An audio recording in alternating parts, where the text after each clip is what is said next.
Bismillahirrahmanirrahim. Assalamualaikum warahmatullahi wabarakatuh.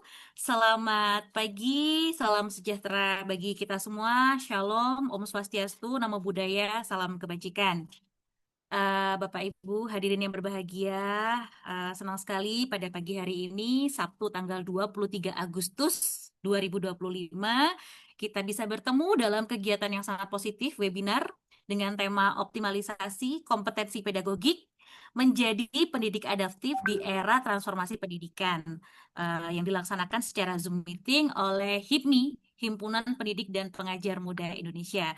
Bapak dan Ibu mungkin yang memiliki rekan-rekan yang mungkin bisa di-sharing ya webinar ini, linknya langsung saja bisa join, karena insya Allah ini akan bermanfaat bagi Bapak Ibu guru dan juga pendidik yang lainnya. Hadirin yang saya hormati, izinkan saya memulai dengan mengajak kita semua merasakan kembali suasana di bulan Agustus yang penuh makna. Bulan ini adalah bulan kemerdekaan, bulan di mana merah putih berkibar di seluruh pelosok negeri, dan semangat perjuangan para pahlawan senantiasa menginspirasi kita. Maka dengan penuh semangat, mari kita pekikan bersama Merdeka. Merdeka. Semoga Merdeka. Semoga semangat kemerdekaan ini juga menyala dalam jiwa kita semua sebagai pendidik dan pejuang di garis peradaban bangsa ya, dengan jargonnya HIPMI. Salam pejuang pendidikan. Salam pejuang pendidikan. Bapak Ibu hadirin yang berbahagia, tema webinar kali ini mengangkat tentang optimalisasi kompetensi pedagogik. Tema ini tentunya sangat relevan karena dunia pendidikan kita tengah menghadapi perubahan besar, yaitu perkembangan teknologi, tuntutan kurikulum, serta kebutuhan generasi yang semakin dinamis. Kompetensi pedagogik sendiri ini dapat dipahami sebagai kemampuan pendidik dalam merancang, melaksanakan, mengevaluasi, sekaligus mengembangkan proses pembelajaran yang efektif, kreatif, dan bermakna bagi peserta didik. Kompetensi ini tidak lagi cukup hanya menguasai kelas, tetapi juga menuntut pendidik untuk mampu beradaptasi, berinovasi, dan bertransformasi. Dan istimewanya tema ini akan dibawakan langsung oleh nanti ya keynote speaker kita, yaitu pendiri sekaligus Ketua HIPMI Bapak Dr. Hardika Setiawan, SPD MPD MM dalam kapasitas beliau sebagai keynote speaker. Untuk yang pertama, marilah kita mulai dengan berdoa, Bapak dan Ibu. Semoga acara webinar pada pagi hari ini diberikan kelancaran. Izinkan saya juga untuk memimpin singkat doa. Mari kita mulai. Bismillahirrahmanirrahim. Ya Allah, ya Tuhan kami, pada kesempatan yang berbahagia ini, kami berkumpul dalam kegiatan webinar untuk menimba ilmu dan mempererat tali silaturahmi. Berkatilah acara ini agar berjalan dengan lancar, penuh manfaat, dan memberikan pencerahan bagi kami semua. Bimbinglah kami agar senantiasa menjadi pendidik yang tulus, ikhlas, dan adaptif dalam menghadapi setiap perubahan. Ya Allah, ya Tuhan kami, satukanlah hati kami dalam kebaikan, jauhkanlah kami dari perpecahan, dan jadikanlah pertemuan ini sebagai jalan untuk menebarkan ilmu, kebajikan, dan kedamaian. Amin, amin, ya Rabbal Alamin. Bapak Ibu hadirin berbahagia, sebelum kita mulai susunan acara pada pagi hari ini, yaitu setelah pembacaan doa ada menyanyikan lagu Kebangsaan Indonesia Raya yang nanti akan diputarkan lagunya.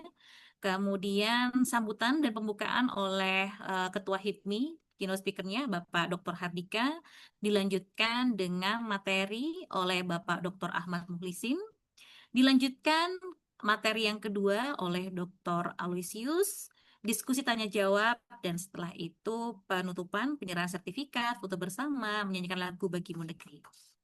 Bapak Ibu hadirin berbahagia, marilah kita bersama-sama menyanyikan lagu Kebangsaan Indonesia Raya.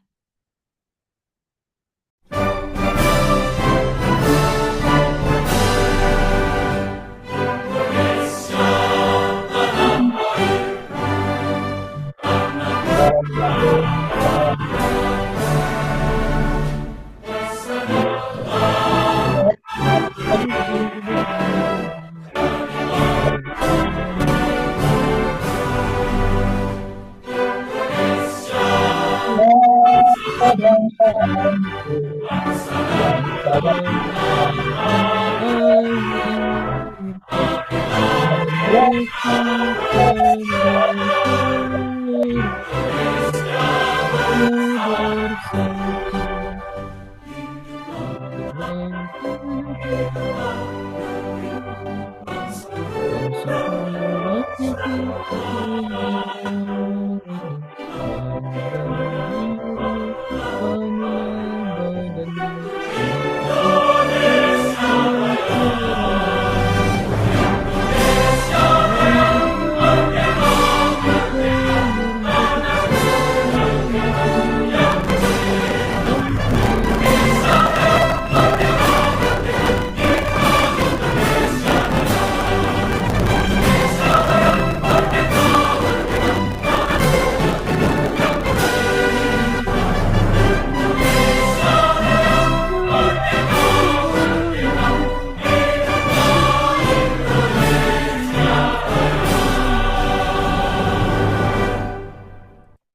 Terima kasih Bapak dan Ibu hadirin peserta webinar. Selanjutnya marilah kita dengarkan sambutan setelah pembukaan oleh Ketua HIPMI dan juga inisiator Bapak Dr. Hardika Prayudhistiawan, SPD MPD MM.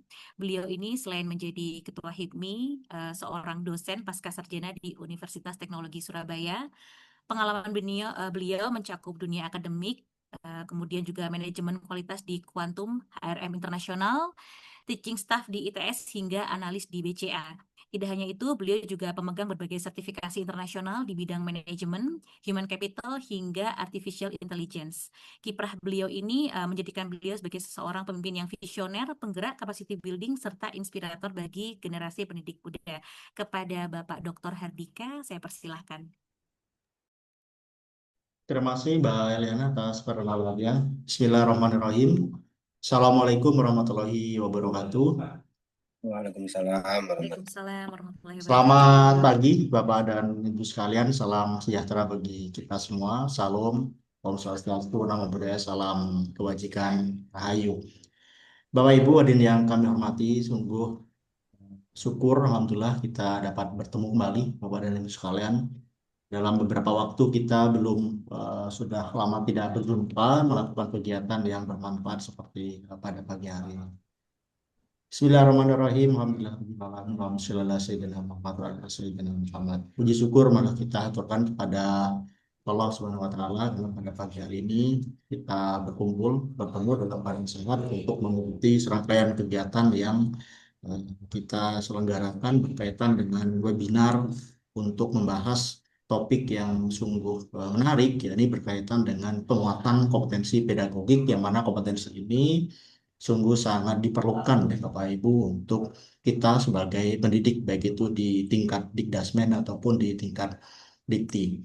Terima kasih kami ucapkan kepada rekan kami, saudara dan juga senior kami ya, yang sudah berkenan mengisi kegiatan kita pada pagi hari ini. Saya sengaja mendesak, meminta, mohon kepada kedua narasumber ini karena memang kami rasa saudara narasumber yang akan kita dengarkan bersama-sama memiliki pengalaman begitu Bapak sekalian dan juga memiliki kompetensi yang pas untuk membahas berkaitan dengan dua topik kompetensi pedagogi yang akan kita selenggarakan. Bapak Ibu sekalian, kalau kita lihat di undang-undang ya, di rujukan kita sebagai pendidik itu di Undang-Undang 14 tahun 2005 bahwa kita sebagai guru dan juga dosen itu diwajibkan atau ditetapkan untuk memiliki 4 kompetensi utama. Apa saja 4 kompetensi utama itu? Yakni yang pertama tentunya adalah kompetensi pedagogik ya, pedagogik, dilanjutkan dengan kompetensi kepribadian, ada juga kompetensi sosial dan juga kompetensi teknis atau profesional. Kalau saya definisikan secara singkat bahwa kompetensi pedagogik ini tentunya bagaimana kita memberikan pemahaman atau memahami peserta didik kita di dalam memberikan mengelola pembelajaran. Diibaratkan kompetensi pedagogik ini bagaimana how we educate ya, bagaimana kita memberikan mengedukasi, bukan mengajar ya Bapak Ibu, namun memberikan edukasi mendidik untuk memberikan output berupa karakter yang tentunya lebih baik ya daripada sebelumnya. Itu merupakan kompetensi pedagogik. Sedangkan kompetensi kepribadian, nah kita sebagai guru atau dosen kita perlu memberikan cerminan sikap ya berkaitan dengan etika kita dan juga keteladanan. Kalau sosial tentunya ini bagaimana kita komunikasi dengan masyarakat, kerjasama, adaptasi, dan lain sebagainya. Dan terakhir, kompetensi teknis atau profesional ini tentunya penguasaan materi ilmu sesuai dengan jurusan atau fakultas kita masing-masing. Nah, kenapa saya angkat topik kompetensi pedagogik ini menjadi bahan bahasan pada pagi hari ini? Apa urgensinya? Karena kalau kita lihat Bapak Ibu sekalian, saya membaca pada hasil survei ya, hasil survei di Badan Penelitian dan Pengembangan Kemendikbud pada tahun 2023 itu bahwa sekitar 48% Bapak sekalian guru atau pendidik itu kurang merasa percaya diri ya di dalam mengelola pembelajaran, khususnya pada pada saat ini adalah pembelajaran bersifat yang menggunakan teknologi digital. Sebetulnya hasil survei ini sungguh sangat mengkhawatirkan ya, 48% guru tidak percaya diri. Bagaimana kita berkontribusi ya untuk memberikan pendidikan yang baik jika percaya diri dan kepercayaan diri guru itu sendiri itu kurang begitu maksimal. Ada juga terkait dengan ketidakmerataan di akses pelatihan baik di tingkat daerah ya ataupun di tingkat kabupaten dan kota. Tentunya ini perlu kita angkat sebagai urgensi penguatan kembali kompetensi pedagogik ini. Sesuai di flyer Bapak Ibu sekalian, maka ada dua topik utama yang berkaitan dengan kompetensi pedagogik ini yang akan diulas oleh kedua narasumber kita berkaitan dengan bagaimana sih kita mendesain pembelajaran yang inovatif ya. Karena lagi-lagi kalau berbicara dengan kompetensi pedagogik maka ini bagaimana kita mengedukasi. Nah, untuk memberikan edukasi kepada siswa mendidik begitu, tentunya kita perlu menetapkan atau strategi pembelajaran yang inovatif ya, agar tentunya output yang kita harapkan itu berjalan maksimal. Topik yang kedua, nah setelah itu kita ingin refleksikan berkaitan dengan evaluasi diri kita sejauh mana gitu ya, refleksi dan evaluasi diri ini sebagai sarana penguatan kompetensi pedagogik. Di akhir mesti kita kalau dalam sebuah siklus ya perlu ada yang namanya refleksi. Nah, perlu kita dengarkan bersama-sama. Bagaimana refleksi yang penting kita lakukan agar kompetensi pedagogik ini semakin hari kita semakin menguat ya, tidak hanya berkaitan dengan teaching praktisnya, namun juga berkaitan dengan praktis di dalam education-nya atau educate atau mendidiknya. Demikian hal yang bisa saya sampaikan sebagai pembuka, sebagai pemantik untuk diskusi dua topik yang sangat menarik yang juga akan dipaparkan oleh dua tokoh yang memiliki kompetensi dan pengalaman di bidang masing-masing. Dengan mengucap Bismillahirrahmanirrahim, kegiatan pada pagi hari ini saya nyatakan dibuka. Wabillahi taufiq wal hidayah. Assalamualaikum warahmatullahi wabarakatuh. Waalaikumsalam. Waalaikumsalam warahmatullahi wabarakatuh. Terima kasih Pak Dr. Ika atas sambutannya. Berikutnya Bapak dan Ibu hadirin yang kami hormati, marilah kita simak materi dari narasumber yang pertama, yaitu dari Bapak Dr. Ahmad Mukhlisin, SPD MPD. Saya akan bacakan profil singkatnya beliau, mohon izin Bapak. Saat ini Bapak Dr. Ahmad Mukhlisin menjabat sebagai Dekan FKIP Universitas Tidar, seorang lektor kepala dengan rekam jejak akademik yang sangat mengesankan ya. Beliau S1 di IKIP PGRI Semarang, S2 di UNES dan S3 Pendidikan Biologi di Universitas Negeri Malang ya, Bapak ya.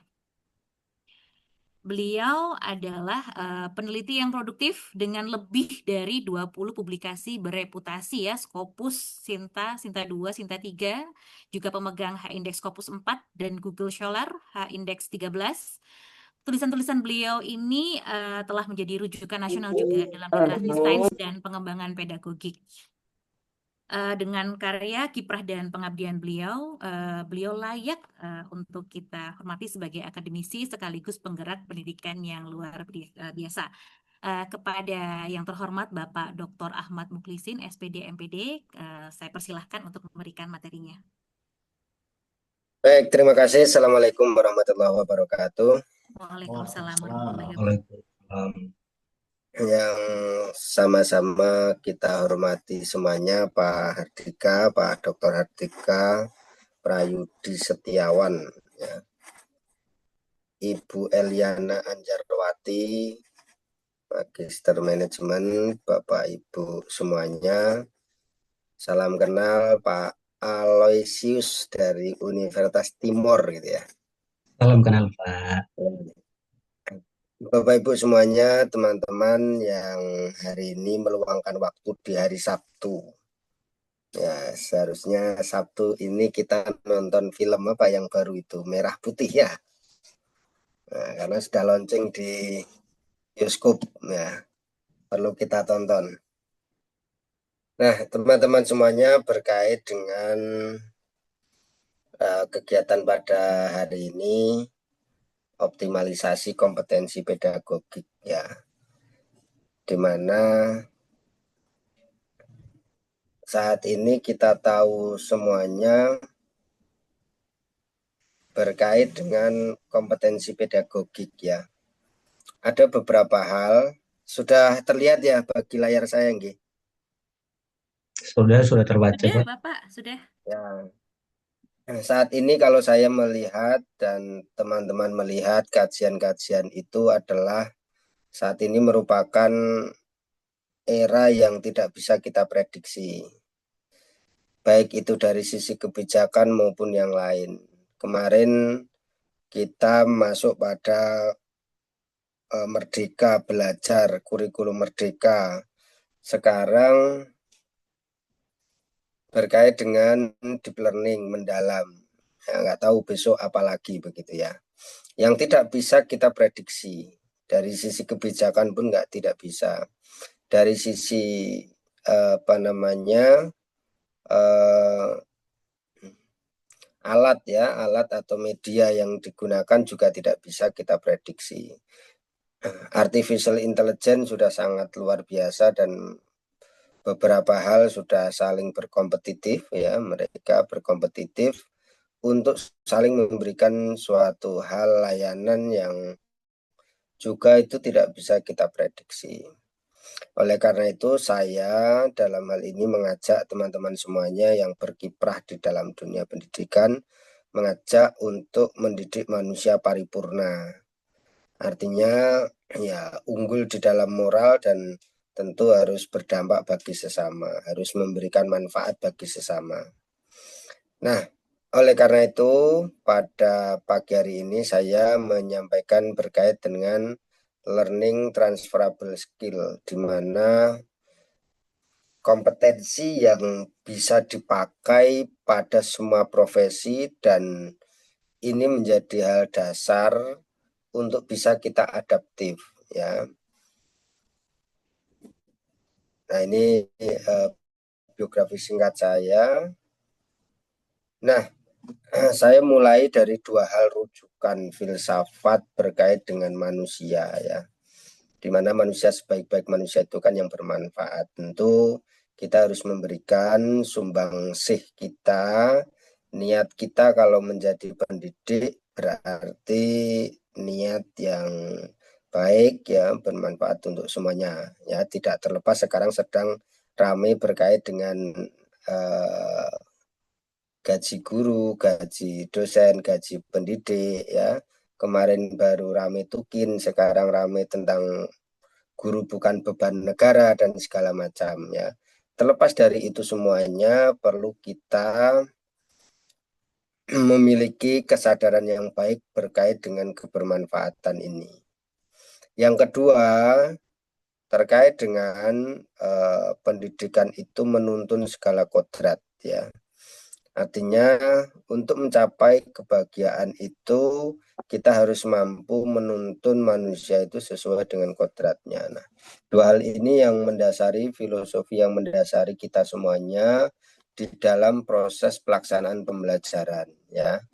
Ya, nanti terlepas tadi ya ada berkait dengan Merdeka Belajar, terlepas dari ada deep learning, pembelajaran mendalam dan segala macamnya gitu ya. Nah, Bapak, Ibu, dan teman-teman semuanya, ada 3 pilar pendidikan paripurna ya. Harapannya ini menjadi acuan penting ya. Pilar artinya sebuah tiang ya. Pertama tentu berkait dengan intelektual ya, tidak bisa kita pungkiri ini berkait dengan berpikir kritis, logis, ya, kognitif dan segala macam, dan ini harus ada juga ya emosional, mengelola emosi, relasi sosial, bagaimana kita mampu untuk bekerja sama, ya, mampu untuk mendengarkan pendapat orang, ya, mampu untuk mengelola apa yang perlu kita sampaikan dan tidak, gitu ya. Ketiga adalah berkait dengan moral, bertindak berdasarkan nilai dan hati nurani. Apapun agamanya, apapun kepercayaannya, tentu moral ini juga menjadi hal yang terpenting. Sehingga teman-teman semuanya saatnya mendidik di kelas maupun di dalam proses suatu sistem, maka tiga hal ini yang penting dan harus diadakan gitu ya, untuk menjadi target utama intelektual, emosional, dan moral. Karena ini merupakan pilar pendidikan paripurna ya. Di sela-sela itu nanti pasti ada ice breaking dan segala macam, itu adalah bagian dari dinamika di dalam sebuah proses pembelajaran yang menuntut inovatif dan segala macamnya itu. Tetapi yang utama adalah tiga pilar utama ini. Nah, teman-teman semuanya, kalau kita melihat teori inovasi disruptif ya, yang mengakibatkan kita semua tidak bisa memprediksi apa yang terjadi gitu ya, maka kita akan melihat teori ini yang semakin waktu semakin ya tidak bisa kita prediksi ya, kita hanya bisa melakukan sebuah inovasi ya. Inovasilah itu yang tentu membuat kita bisa terterima ya, dan bisa beradaptasi dengan apapun ya. Nah, kalau kita melihat ya, karakteristik dari inovasi, karena kita diminta untuk berinovasi ya, tentu kita harus memiliki karakteristik inovasi di era-era saat ini. Begitu halnya untuk era yang akan datang yang tidak bisa kita prediksi, unpredictable. Ya, dimana kalau kita melihat inovasi yang akan diterima ya, adalah tentu yang memenuhi kebutuhan segmen pasar. Ya. Nah, artinya apa? Artinya contoh, kalau kita mau mengajar di era saat ini, antara mengajar di setiap wilayah tentu memiliki hal yang berbeda ya, memiliki karakteristik yang berbeda, memiliki segmen yang berbeda. Ya. Nah, yang kedua berkualitas tentu ya, berkualitas. Nah, kita juga harus memberikan layanan-layanan yang berkualitas dan yang terpenting adalah terjangkau ya. Ini adalah karakteristik di dalam inovasi disruptif. Ya. Artinya ketika inovasi itu semakin baik ya, maka penerapannya itu bisa memenuhi semua strata pengguna. Artinya semua strata pengguna itu ya bisa digunakan oleh semuanya gitu ya. Nah, pertanyaannya adalah siapakah inovator itu ya? Maka inovator itu adalah tampil beda dalam berpikir dan bertindak. Ya, untuk bisa tampil berbeda, baik berpikir maupun bertindak, maka harus memiliki yang namanya keterampilan. Nah, itu adalah DNA inovator ya. Harus memiliki keterampilan.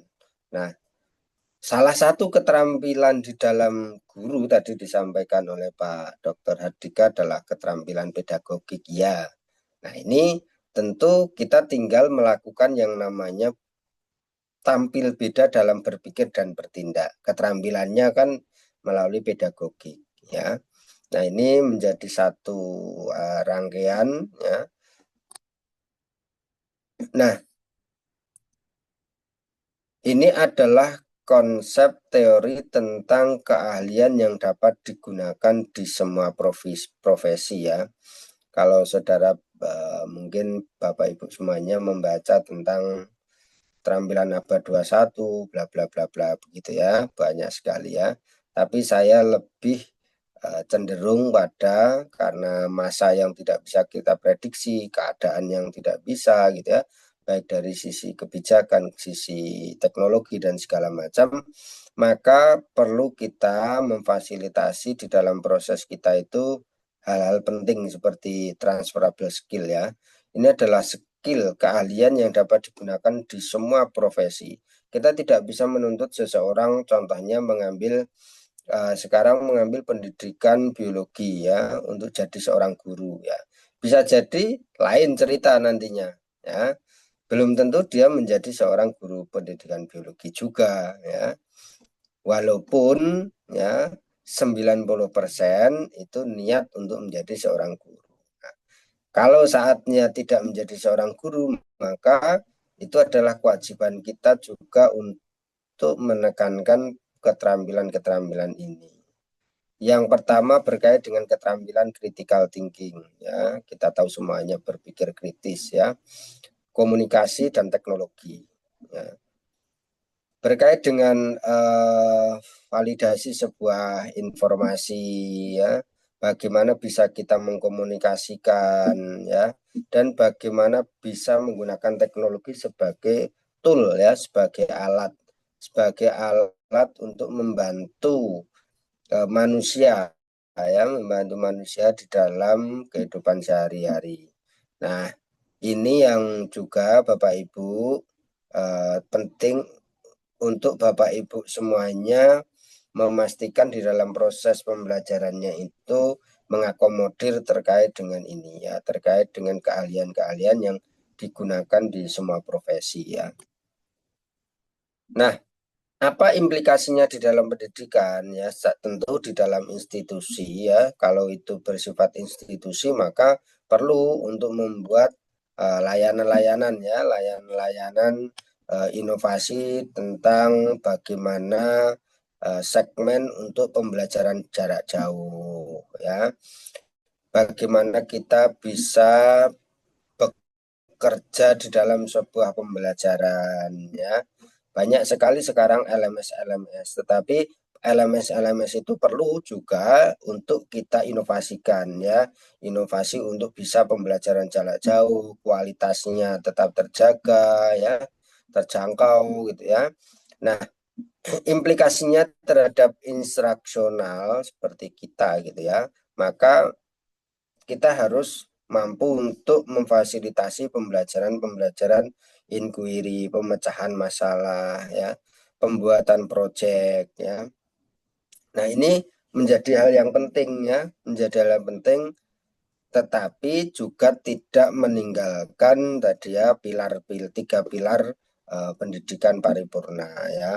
Bagaimana moral itu juga harus dibentuk di sana di dalam sebuah proses instruksional, proses pedagogi harus bisa terbentuk dengan baik. Nah, pertanyaannya bagaimana membelajarkan transferable skill di dalam kelas kita ya. Di dalam kelas kita bagaimana kita bisa mendesain pembelajaran yang keterampilannya untuk semua profesi ya. Nah, ada beberapa contoh ya, beberapa contoh ini ya. Kalau ini semuanya saya yakin sudah apa namanya, sudah familiar ya. Tinggal bagaimana bidikan kita. Contoh pelaksanaan inquiry terbimbing, inquiry learning. Ya bukan hanya proses menemukan saja, tetapi bagaimana moral itu dibentuk ya. Bagaimana proses berpikir kritis itu kita pastikan ada. Bagaimana proses berpikir ilmiahnya itu ada. Bagaimana cara mereka mengkomunikasikan baik komunikasi langsung maupun komunikasi melalui tulisan. Ya. Nah, itu menjadi highlight kita di dalam proses pembelajaran ya. Di dalam proses pembelajaran kita harus memastikan juga yang namanya guru mengajar, siswa belajar ya. Nah, Ini adalah berbagai hal yang menjadi dasar gitu ya, kita untuk bisa lebih memberikan apa yang kita punya, memastikan sumber daya manusia kita ke depan agar lebih baik. Sebagai gambaran umum itu pondasi-pondasi yang saya sampaikan ya. Jika ada suatu hal yang nantinya mau ditanyakan baik secara teknis maupun lain, silahkan nanti ada waktu untuk diskusi yang lebih panjang lagi. Terima kasih. Assalamualaikum warahmatullahi wabarakatuh. Saya kembalikan ke Bu Iliana. Waalaikumsalam warahmatullahi wabarakatuh. Terima kasih Bapak Dr. Ahmad Muhlisin atas materinya. Pak Hardika ini mau langsung sesi tanya jawab atau ke narasumber yang kedua dulu, Pak Hardika? Silakan dilanjutkan dulu nanti kita elaborasikan ya, Bapak Ibu. Oh iya, baik kalau begitu. Baik Bapak Ibu hadirin, baik narasumber maupun peserta yang hadir di webinar pada pagi hari ini, marilah kita melanjutkan materi yang kedua dari narasumber yang kedua, yaitu materi yang akan disampaikan oleh Bapak Dr. Aloysius Lokason, SPD MPD. Beliau ini adalah dosen pendidikan matematika di Universitas Timor sekaligus kepala LPPM. Beliau seorang doktor lulusan Universitas Pendidikan Indonesia, aktif melakukan penelitian dan publikasi di jurnal bereputasi Scopus dengan fokus pada pembelajaran matematika, literasi numerasi, serta pemberdayaan masyarakat di wilayah 3T. Luar biasa. Dedikasi beliau ini pendidikan di daerah perbatasan menjadikan beliau ini sosok yang bukan hanya berkontribusi dalam ilmu pengetahuan, tetapi juga nyata membangun harapan di masyarakat. Seharusnya memang profil seperti ini ya yang ditampilkan di Semarak 17-an gitu ya, bukan yang isu-isu lain seperti itu ya. Jadi supaya semangatnya itu tertular gitu. Jadi bukan yang DPR atau yang apa. Baik Bapak, langsung saja mari dimulai untuk materinya. Bapak, saya persilahkan kepada yang terhormat Bapak Dr. Alesius. Terima kasih Ibu Liana. Selamat pagi menjelang siang untuk kita semua. Eh, mohon izin, mohon konfirmasi apakah suara saya sudah bisa dengar? Sudah, Pak. Selamat pagi Bapak, sudah. Pagi, suaranya clear, Pak. Halo, Son. Monggo, silakan. Suaranya jelas ya Pak Ardi. Baik, yang kami hormati Pak Hardika selaku penggerak dan ketua himpunan pengajar. Yang kami hormati Ibu Nanjawati dan yang saya hormati pula Pak Dr. Ahmad Muhlisin sebagai narasumber dalam kegiatan ini. Dan juga Bapak Ibu sekalian yang saya hormati. Selamat bertemu Bapak Ibu. Salam hormat dari kami dari Timur, khususnya dari wilayah perbatasan NKRI dengan Timur Leste, yang tepatnya di Timur. Timur itu pulau yang lumayan gitu. Tetapi mungkin hal yang luar biasa dari Pulau Timur itu adalah pulaunya kecil, tapi ada dua negara di dalam pulau itu. Ada negara Indonesia khususnya di bagian timur dan juga ada negara Timur. Salam hormat dan salam kenal untuk kalian. Pada tempat yang kedua, saya secara pribadi menyampaikan kepada Pak Dr. Hardika, pertanyaannya memberikan kesempatan kepada kami untuk share bersama dengan Bapak Ibu yang sangat berharga. Terima kasih Pak Hardika. Ini adalah yang sangat kami bagi kami yang dari daerah TV, dari daerah terpencil, tapi harus bagi bersama dengan semuanya. Mohon izin saya share PPT yang barangkali ada.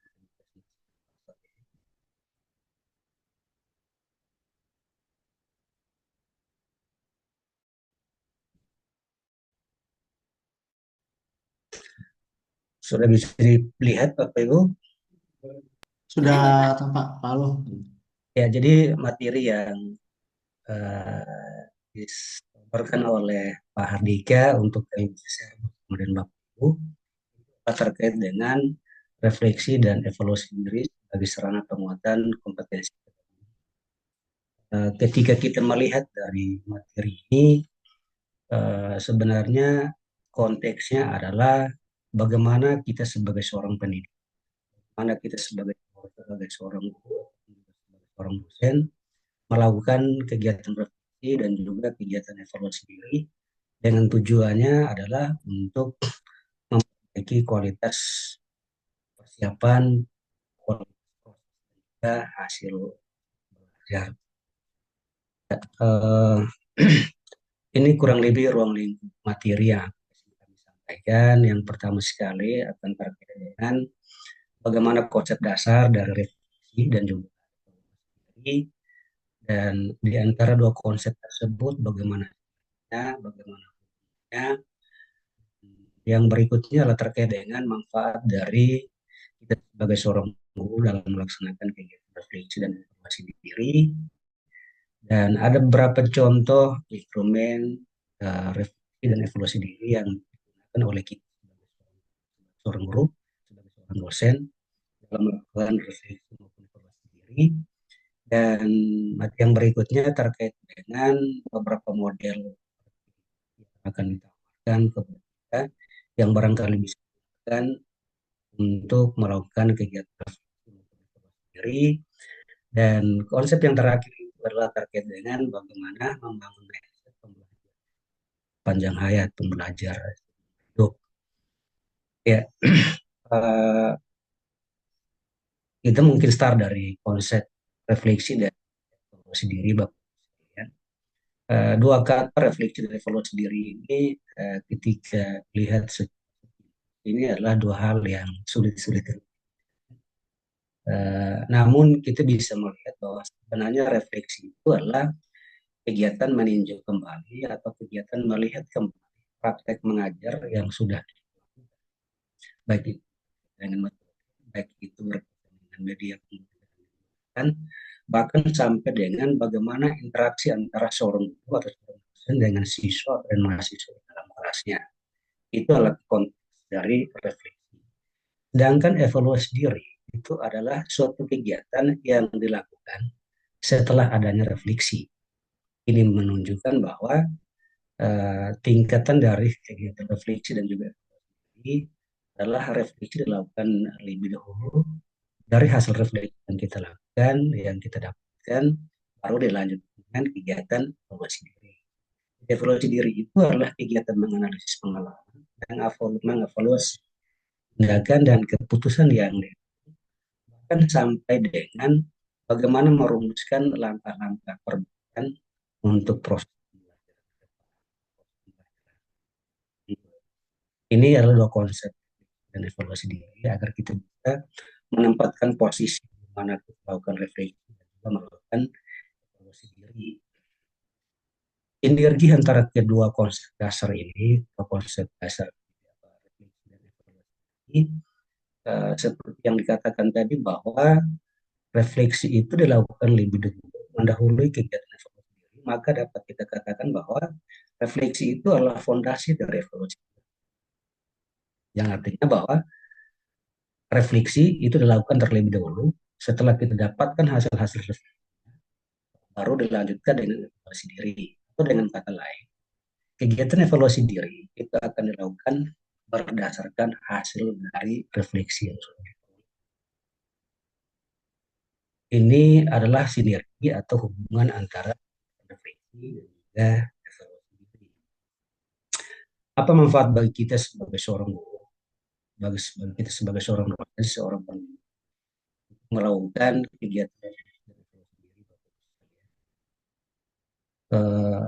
sama-sama kita tahu atau seperti yang sudah di bahwa salah satu kompetensi adalah kompetensi terkait dengan kegiatan praktek mengajar, kegiatan praktek sampai dengan evaluasi. Sehingga manfaat yang pertama dari kegiatan diri itu adalah meningkatkan. Artinya bahwa dengan melakukan refleksi sebagai seorang guru dapat meningkatkan kemampuan dalam merencanakan pelajaran, melaksanakan proses pembelajaran, bagaimana melakukan kemampuan-kemampuan dasar mengajar di dalam kelas sampai pada siswa. Manfaat yang kedua adalah mengembangkan keterampilan kognitif yang dimaksudkan karena sebagai seorang guru hubungannya dengan panjangan anak banyak. Kita dengan melalui refleksi diri luas ini kita dapat mengetahui bagaimana caranya kita belajar menjadi sadar akan proses belajar itu sendiri. Manfaat yang ketiga, sama-sama kita tahu bahwa tidak ada yang bersifat tetap, yang tetap hanyalah perubahan. Dan kita sebagai seorang guru atau sebagai seorang dosen adalah merupakan perubahan itu sendiri. Sehingga melalui proses refleksi dan juga evaluasi diri, kita sebagai seorang guru atau seorang dosen tidak stagnan, tapi terus mencari cara baru dan dengan tujuannya untuk melakukan perbaikan pedagogik secara. Dan yang manfaat yang terakhir itu adalah menjadi pendidikan yang terus berkembang dan relevan dengan perubahan zaman. Itu adalah kurang lebih ada 4 manfaat dari kegiatan melaksanakan refleksi dan evaluasi diri. Dan bagaimana caranya kita melakukan kegiatan refleksi? Pada bagian ini kami menawarkan teknik-teknik atau instrumen-instrumen yang bisa kita gunakan untuk melakukan kegiatan refleksi dan juga evaluasi diri. Yang pertama itu adalah kita bisa menggunakan jurnal harian. Jurnal harian itu dalam hal ini kita melakukan catatan-catatan saat itu melaksanakan belajar mengajar. Kita bisa mencatat segala hal yang terjadi dalam proses pembelajaran. Dan yang kita catat itu adalah aspek-aspek terkait dengan bagaimana perjalanan kita, bagaimana proses pembelajaran dalam kelas, mulai dari membuka sampai kembali proses pembelajarannya. Itu bisa dicatat semuanya sampai dengan pada akhirnya dari catatan jurnal itu kita bisa mendapatkan rencana aksi perbaikan yang bisa dilakukan. Instrumen yang berikutnya itu adalah bisa kita diskusi dengan mereka sejawat. Barangkali perlu kami katakan bahwa kegiatan evaluasi, kegiatan refleksi dan evaluasi diri ini adalah kegiatan yang dilakukan atas kesadaran dari kita, atas kesadaran kita sendiri. Sehingga jika kita ingin mau berubah, jika kita ingin mengetahui sejauh mana kualitas pembelajaran yang telah kita lakukan, kita tidak bisa tanggung-tanggung untuk menghadirkan teman sejawat dalam kelas. Jadi dalam proses pembelajaran tidak salah jika kita menghadirkan teman-teman sejawat dalam kelas dengan tujuannya adalah bisa bantu mengamati, mengobservasi proses pembelajaran yang dilakukan di dalam kelas. Dan terkait dengan menghadirkan rekan sejawat, instrumen yang bisa digunakan itu adalah boleh berupa kuesioner ataupun juga angket yang boleh oleh teman sejawat terkait dengan bagaimana perencanaan bisa kita serahkan rencana pembelajarannya, silabusnya dan lain sebagainya untuk bisa dilihat bagaimana persiapan yang sudah kita lakukan. Dan itu bisa diisi dengan alternatif muncul dalam hal ini adalah ya Berikut itu adalah kita bisa menggunakan rekam video. Eh, saya yakin dunia sekarang ini adalah dunia yang familiar sekali dengan teknologi. Akhir-akhir ini kita melihat ada aplikasi yang sangat familiar sekali dengan kehidupan masyarakat, dari anak kecil sampai dengan orang dewasa. Dan kita sebagai seorang guru juga barangkali tidak kalah-kalah jauh dengan perkembangan zaman itu. Tetapi yang kita lakukan jauh lebih bermanfaat, yakni dalam hal merekam semua proses yang terjadi dalam kelas. Dan nanti berdasarkan hasil rekaman itu, kita bisa melihat kembali, kita bisa buat kembali video tersebut, lalu kemudian kita menganalisis sejauh mana proses pembelajaran yang sudah dilakukan, apakah masih terdapat kekurangan-kekurangan yang harus diperbaiki. Dari kekurangan-kekurangan tersebut, kita bisa dapatkan rekomendasi untuk diperbaiki pada pertemuan atau berikutnya. Instrumen yang terakhir, kita bisa menggunakan alat evaluasi yang lebih terstruktur. Evaluasi yang lebih terstruktur ini artinya bahwa kita harus menggunakan instrumen yang lebih jelas, menyiapkan kuesionernya, yang barangkali kuesioner itu dapat dirancang atau dibuat dengan menggunakan skala Likert.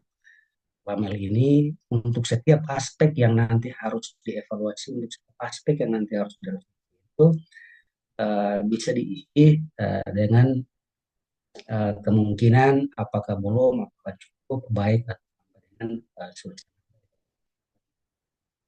Perlu kami sampaikan di sini Bapak Ibu sekalian bahwa instrumen-instrumen yang bisa kita gunakan baik dari harian maupun juga eh, yang lebih struktur itu dapat dikembangkan berdasarkan aspek yang perencanaan ini mempersiapkan apa perencanaannya, apa keseluruhannya, dan juga terkait dengan proses pembelajaran, apakah kemampuan-kemampuan dasar mengajarnya dan kurang lebih ada 8 kemampuan dasar mengajar, mulai dari hal membuka pembelajaran, memimpin kecil, mengontrol kelas, memasak kelas, dan lain sebagainya sampai dengan mengontrol kelas. Berikutnya itu adalah hasil yang diperoleh. Itu aspek-aspek yang dapat digunakan untuk merancang instrumen refleksi dan evaluasi diri. Lanjut Bapak Ibu, pada kesempatan ini kami mencoba untuk memperkenalkan beberapa model refleksi yang bisa menjadi rujukan bagi kita dalam melaksanakan refleksi dan evaluasi. Sebenarnya model-model ini boleh saya katakan ini adalah merupakan pelajaran. Namun dalam model pembelajaran itu di dalamnya ada refleksi dan sebenarnya ada beberapa model, diantaranya ada model siklus paradigma pedagogi atau yang disingkat PPR. Ada juga siklus itu kurang lebih ada aspek perasaan evaluasi, analisis, kesimpulan sampai dengan aksi yang akan dilakukan. Dan ada juga model siklus 4. Yang pertama peristiwa diikuti pembelajaran, dan model yang terakhir itu adalah siklus 4. Saya berpikir bahwa siklus 4 itu bisa juga digunakan, yakni terdiri dari cerita ulang, cerita. Namun pada saat ini yang dapat kami kaji lebih jauh itu adalah terkait dengan model paradigma pedagogi reflektif yang disingkat dengan PRL. Dan ketika saya membaca model refleksi ini, ternyata model ini bisa juga disebut dengan nasi. Ini mungkin dikenalkan oleh Nasius. Mohon Hingga izin, Bapak Alo. baik Ibu. Mohon izin Bapak, suaranya agak sedikit hilang Putus-putus. timbul, hilang timbul. Iya, jadi Terus, ada yang, iya Bapak. Dicoba lagi Bapak. iya.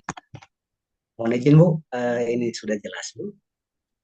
Iya, ya baik Bapak. Sudah Bapak, mari dilanjut Bapak. Mohon maaf sebelumnya. Terima kasih. Ya, terima kasih, Bu. Baik, saya lanjutkan Bapak Ibu. Jadi pada saat ini saya ingin lebih menjelaskan lebih terkait dengan model paradigma pedagogi refleksi yang bisa disebut juga dengan model Ignatian. Dan di dalam model Ignatian ini ada siklusnya ada 5 tahun, yakni memulai dari konteks, lalu diikuti dengan pengalaman, dan yang ketiga adalah refleksi, keempat adalah aksi, dan yang kelima yang terakhir adalah evaluasi. Kelima tahapan ini berbentuk atau merupakan siklus pelaksanaan refleksi dan evaluasi yang bisa kita lakukan. Dan ini merupakan model, jadi sintaknya tetap mengikuti 5 tahapan ini, yakni kita memstartnya dari konteks sampai pada evaluasi. Kita mencoba melihat dari masing-masing aspek tersebut. Yang pertama terkait konteks. Konteks itu adalah keadaan awal atau siapa. Keadaan awal yang dimaksudkan itu terkait dengan mental, terkait dengan budaya, terkait dengan pengetahuan, peristiwa yang dialami dan terangkum semua dalam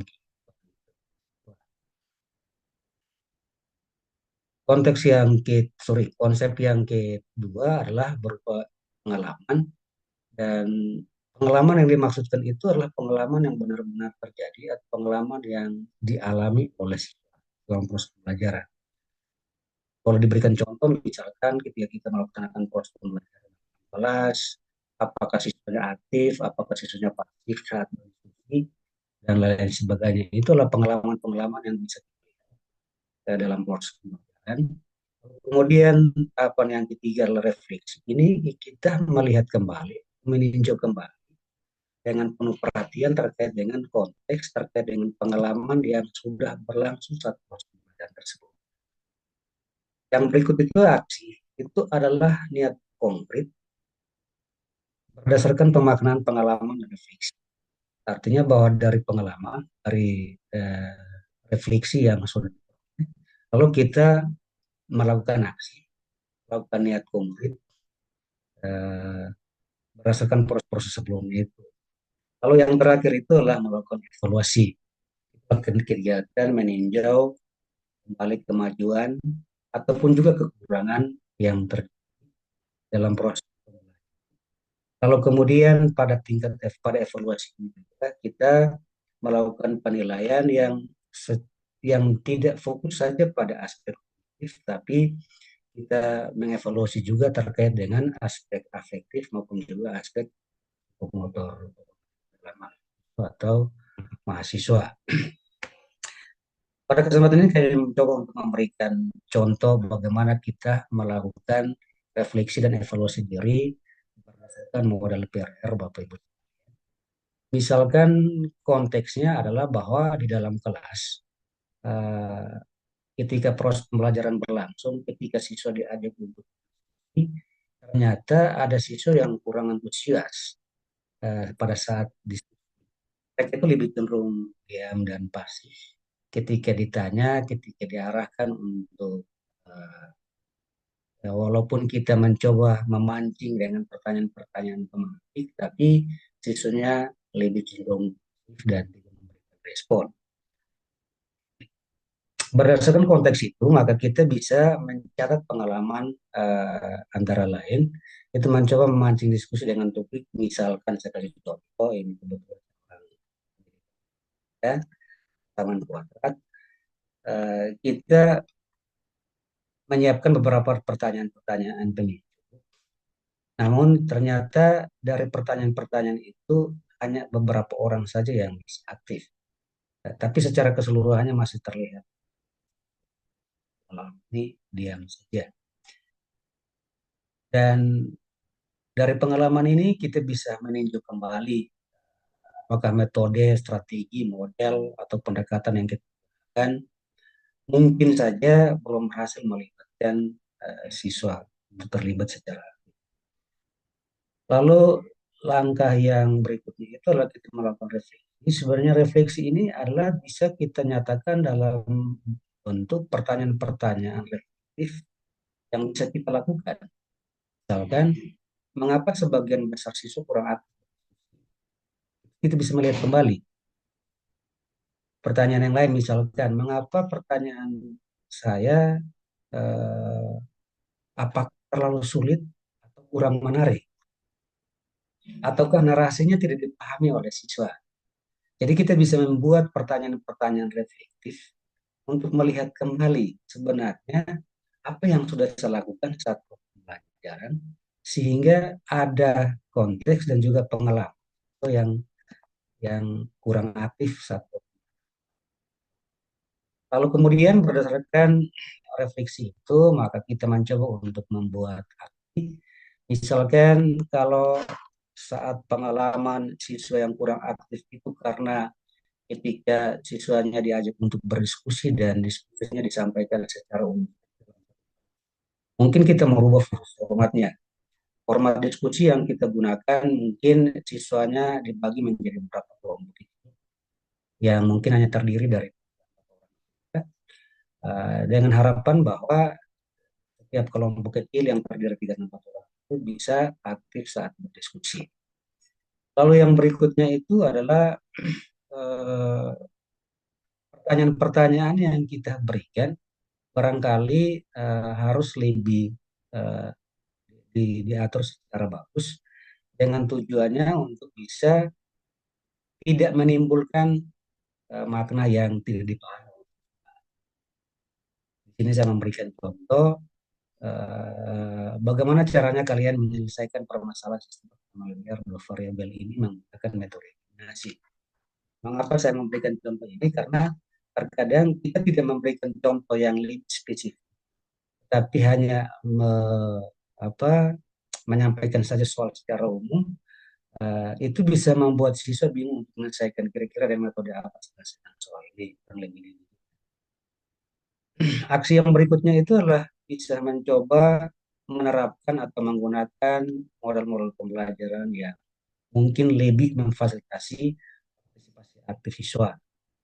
Dan kita menggunakan metode per-share, berpikir berbagi, dan berbagi, dengan harapan adalah agar siswa bisa saling berbagi dengan teman-temannya secara aktif. Yang berikutnya adalah evaluasi. Setelah kita mendapatkan catatan-catatan refleksi dan juga action, kalau kita melakukan evaluasi, misalnya saya telah menerapkan metode kelompok kecil, misalkan menggunakan metode tadi. Kita melihat sampai bagaimana hasilnya, bagaimana partisipasi siswa dalam kelasnya, apakah masih pasif ataukah sudah mulai, dan apakah masih ada tantangan-tantangan yang dihadapi saat. Terkait dengan kegiatan evaluasi ini, kita sebagai seorang guru maupun juga dosen itu harus memikirkan sampai pada tindak lanjut yang bisa kita lakukan. Ada pertemuan-pertemuan selanjutnya. Kita merujuk pada kekurangan-kekurangan yang sudah terjadi pada proses pembelajaran yang telah berlangsung, lalu kemudian melakukan perbaikan-perbaikan pada pertemuan berikut. Baik, kita lanjut terkait dengan bagaimana membangun mindset pembelajar sepanjang hayat.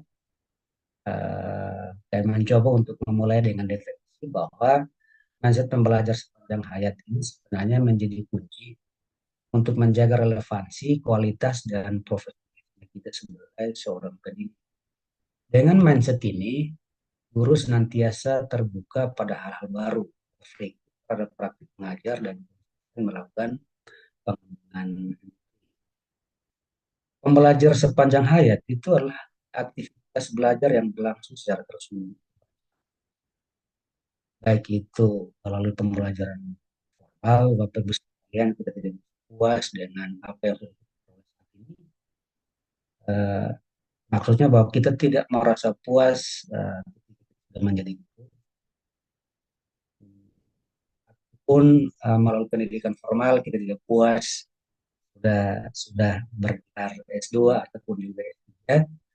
Tapi kita bisa mengikuti atau belajar secara terus-menerus, baik non formal maupun juga sendiri. Dan landasan utama bagi masyarakat abad 21 itu adalah di mana individu terus memperbaiki kompetensi agar yang berikut bagi guru atau dosen, mindset pembelajar sepanjang ayat itu dapat dimaknai sebagai kesadaran diri. Kita menyadari diri bahwa belajar itu tidak bisa berhenti buruk. Yang berikut komitmen untuk mengembangkan diri dan hal-hal yang bisa kita lakukan untuk mengembangkan diri seperti bisa melakukan evaluasi dan peningkatan kompetensi. Dan sebagai seorang guru juga harus terbuka terhadap inovasi, Bapak Ibu sekalian. Saya jauh pengamatan saya bahwa walaupun kita sebagai seorang guru, seorang dosen, tetapi di dalam perjalanannya kita akan tergiring sendiri oleh perkembangan zaman. Jadi kita tidak bisa puas, kita tidak bisa membanggakan diri bahwa saya ini adalah seorang guru, saya ini adalah seorang dosen, bahkan sampai harus mengatakan bahwa saya ini adalah seorang guru senior atau dosen senior, karena perkembangan ini terus berlanjut dan kadang-kadang kenyataan yang kita hadapi itu adalah bahwa itu guru-guru senior atau dosen-dosen senior itu yang lebih apa bisa saja tertinggal ketika mereka tidak terbuka. Lalu yang terakhir adalah bagaimana karakteristik guru atau dosen dengan jadi guru atau dosen yang memiliki mindset pembelajaran sepanjang hayat itu adalah mereka yang reflektif, mereka yang selalu mencoba untuk melihat kembali kekurangan-kekurangan kita saat melakukan belajar mengajar dan selalu terus mencari perbaikan. Lalu mereka yang cenderung adaptif, eh, siap untuk beradaptasi dengan perubahan yang terjadi di masyarakat. Apalagi kita sebagai guru atau dosen, kurikulum ini berubah setiap masa, setiap periode ya. Tiap 4-5 tahun selalu berubah. Kemarin kampus Merdeka, sorry ya, kemarin kurikulum Merdeka, saat ini sudah kalau di kurikulumnya sudah berubah lagi dengan trennya itu adalah kampak dan lain sebagainya, sama juga saya yakin di sekolah dasar dan jadi kita sebagai seorang guru harus bisa selalu adaptif terhadap yang terjadi. Lalu yang berikutnya harus bersikap kritis dan untuk tetap eksis sebagai seorang guru atau seorang dosen, kita tidak bisa berkali sendiri. Kita harus selalu berkolaborasi dengan siapapun, dengan kolega, komunitas, atau juga bergabung dalam organisasi yang dirintis oleh Pak Harita. Ini adalah uh, salah satu organisasi yang bisa menghimpun kita sebagai seorang guru atau dosen.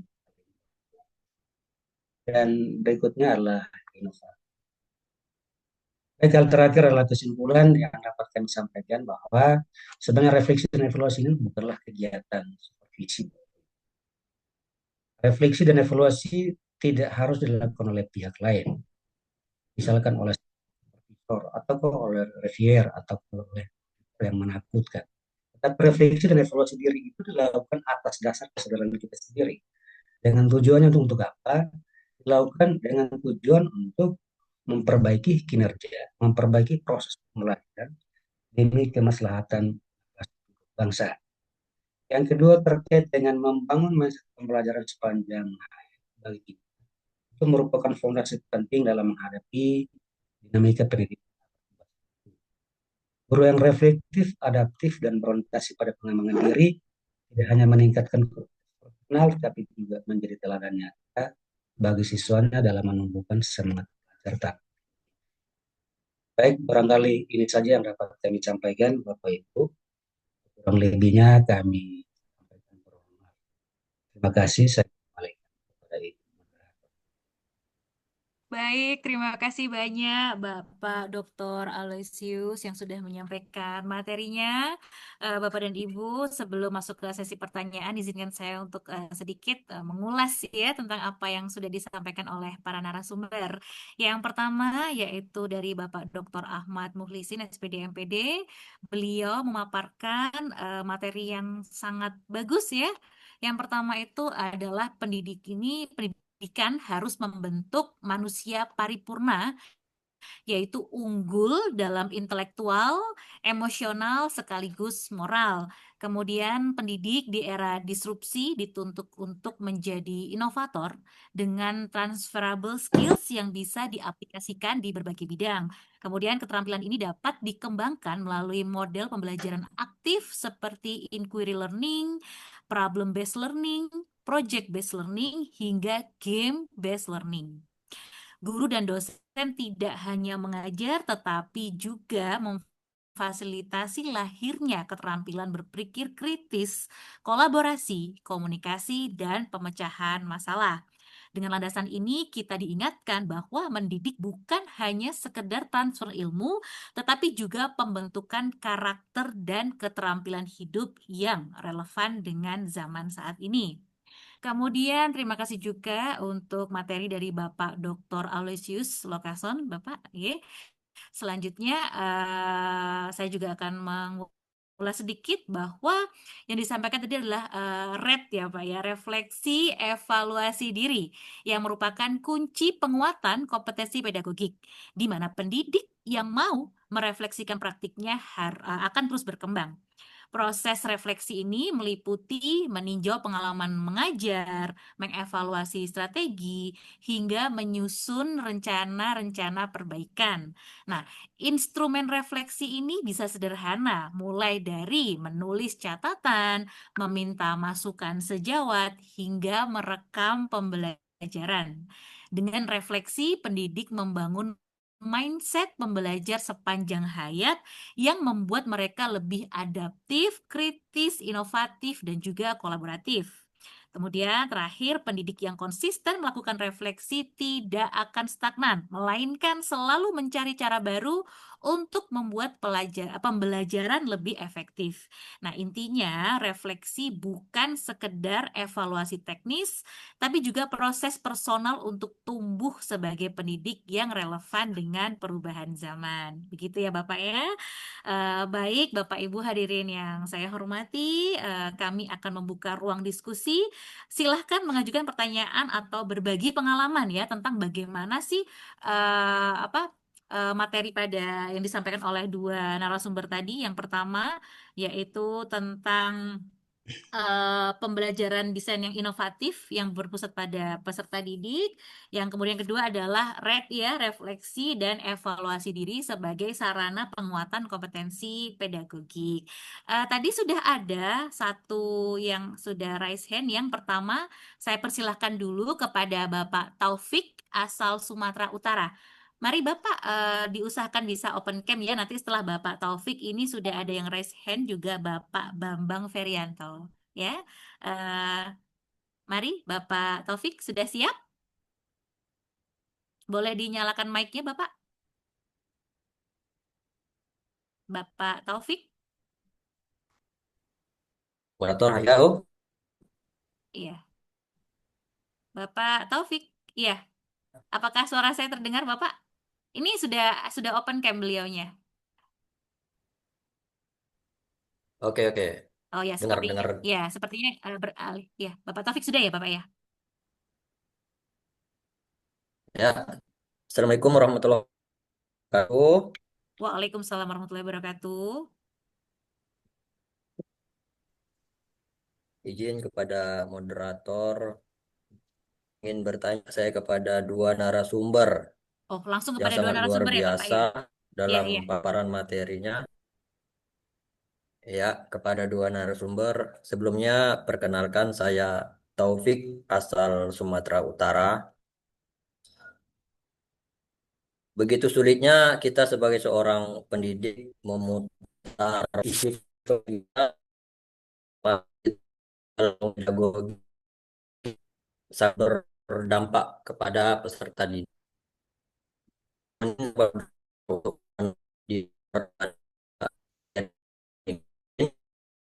kan bertanya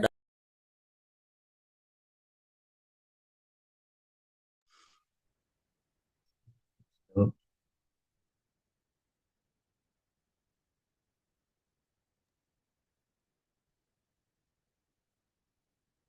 Sepertinya terlempar, Bu. Iya.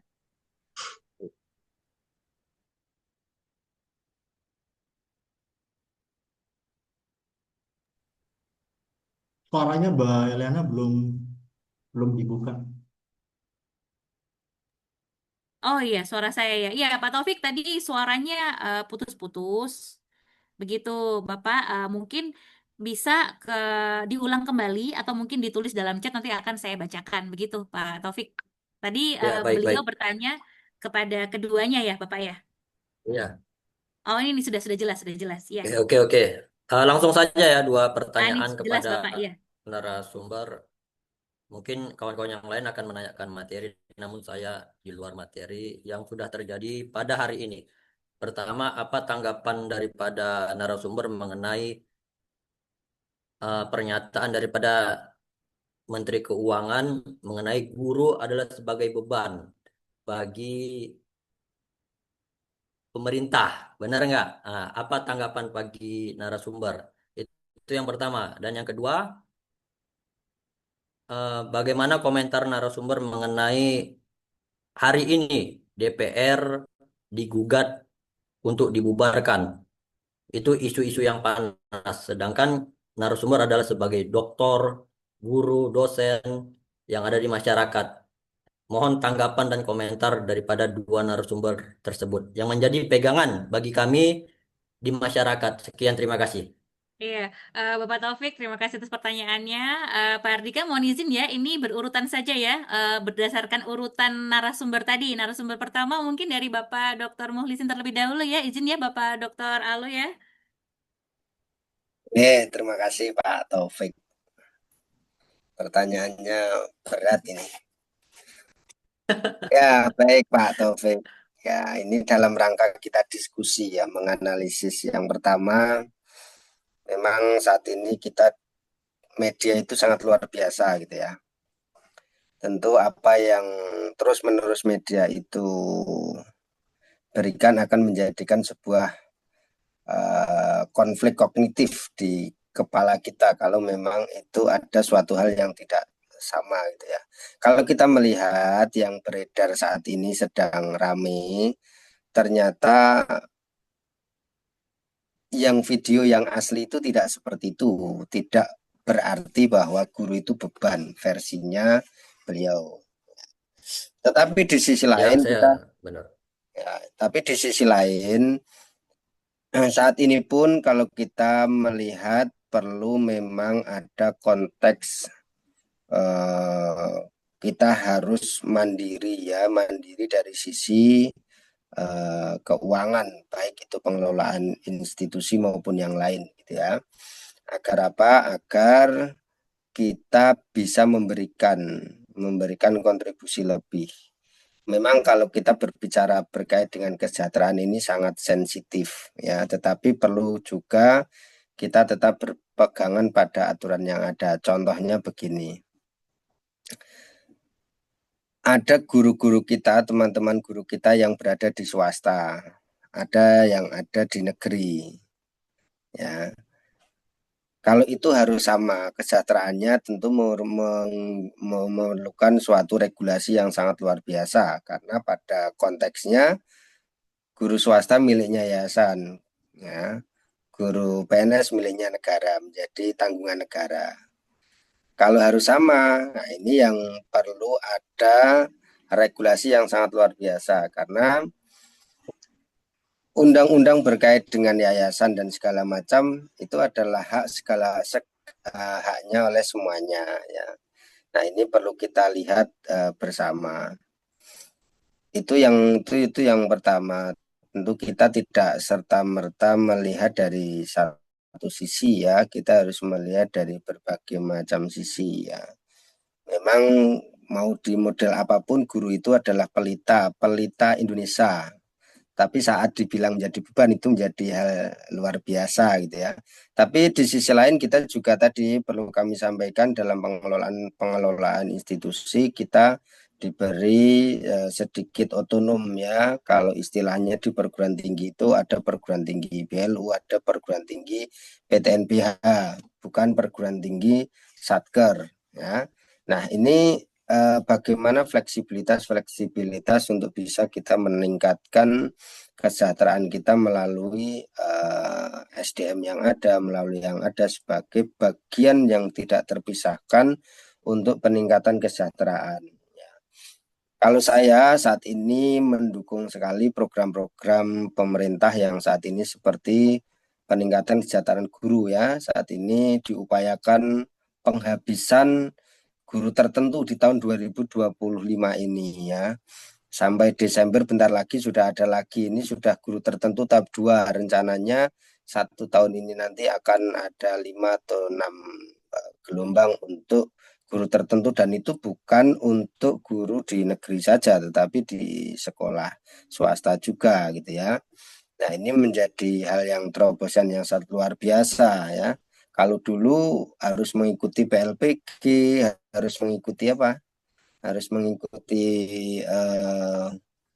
proses-proses yang sertifikasi yang lain. Saat ini guru tertentu ada rekognisi-rekognisi yang hanya belajar melalui sebuah platform, selanjutnya ujian. Ini merupakan suatu terobosan yang baik. Yang kedua berkait dengan DPR apa namanya tadi diminta digugat ya. Nah, ini tentu berkait dengan emosional ya, emosional yang perlu juga kita sebagai orang-orang yang Bapak Ibu tentu di masyarakat itu menunggu Bapak Ibu ya, sama halnya dengan saat ini sedang rame ijazah, gitu kan? Nah, itu juga harus kita melihatnya dari sisi kita tadi. Kita harus mendidik manusia paripurna ya, unggul di dalam moral ya, intelektual, emosional dan segala macam. Nah, ini menjadi hal yang penting ya. Nah, berkait dengan apa namanya gugatan undang-undang itu bukan wilayah saya untuk berkomentar, tapi itu miliknya kalau mau penggugatan ya berarti ada di Mahkamah Konstitusi ya. Nah, itu saja Mbak Eliana yang dapat Ya, saya sampaikan ya. iya, Jika baik. kurang suatu hal saya mohon maaf. Terima Iya. kasih. Terima kasih Bapak Dr. Ahmad Muhlisin. Selanjutnya mungkin dari Bapak Dr. Alul. Bapak Dr. Alul, sebelum Bapak menjawab, ini saya infokan bahwa penanya ini ada beberapa ya Bapak ya. Jadi mungkin nanti dibagi-bagi waktunya ya Bapak ya. Terima kasih sebelumnya. Baik, terima kasih Bu. Baik, terima kasih untuk teman yang bertanya terkait dengan eh, isu yang sementara, isu yang sementara berkembang terkait dengan satu guru itu adalah beban pemerintah, dan yang kedua itulah biar digugur. Mungkin yang pertama jawaban kami tidak berbeda jauh dari apa yang sudah disampaikan oleh Pak Ahmad Muhlisin terkait dengan kasus yang pertama, yakni guru adalah beban pemerintah. Saya berpikir mari kita mencerna pernyataan mana posisi kita untuk mencerna, apakah mencernanya secara positif. Kalau kita cernanya secara positif, maka kata beban itu juga bisa dimaknai sebagai tanggung jawab. Yang artinya bahwa guru itu adalah tanggung jawab dari pemerintah, ya. Tapi kalau misalkan mindset kita atau posisi kita itu adalah mendefinisikannya itu dari segi negatif, dari beban hal yang negatif, tentunya kita berpikir kami menjalankan tugas yang mulia. Kenapa? Untuk mendapatkan imbalannya ini dipandang sebagai beban dari suatu beban bagi pemerintah. Jadi pada prinsipnya Bapak Ibu sekalian, mari kita mengikuti informasi-informasi yang beredar secara positif. Nah, terkait dengan guru, tugas ini sangat sekali Bapak Ibu sekalian.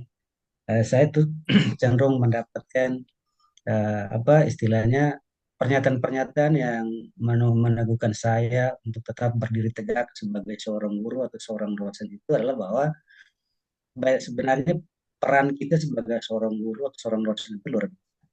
Ketika kita mencoba untuk mereflek kembali ke belakang di Jepang itu dan Nagasaki dan Hiroshima itu pertanyaan yang paling pertama itu adalah berapa guru yang masih tersisa. Itu artinya bahwa sebenarnya peran guru di dalam perkembangan manusia suatu bangsa suatu negara itu sangat, dan barangkali pernyataan dari ibu itu kita cermati karena ada kalanya ketika sudah di share berulang-ulang kali itu takutnya ada selipan narasi-narasi yang barangkali kurang didengar kita, tapi sebaiknya sebenarnya sebagai apa kita yang bekerja di lembaga eh, yang dimaksudkan dengan beban itu kita bisa, kalau misalkan terkait dengan dukungan pemerintah terhadap pelaksanaan pendidikan, bagi saya kalau kami yang di perguruan tinggi terlepas dari dalam tanda kutip terlepas dari gaji pokok dan lain-lain sebagainya, sebenarnya banyak hal yang bisa kita lakukan untuk bisa mendapatkan tambahan-tambahan.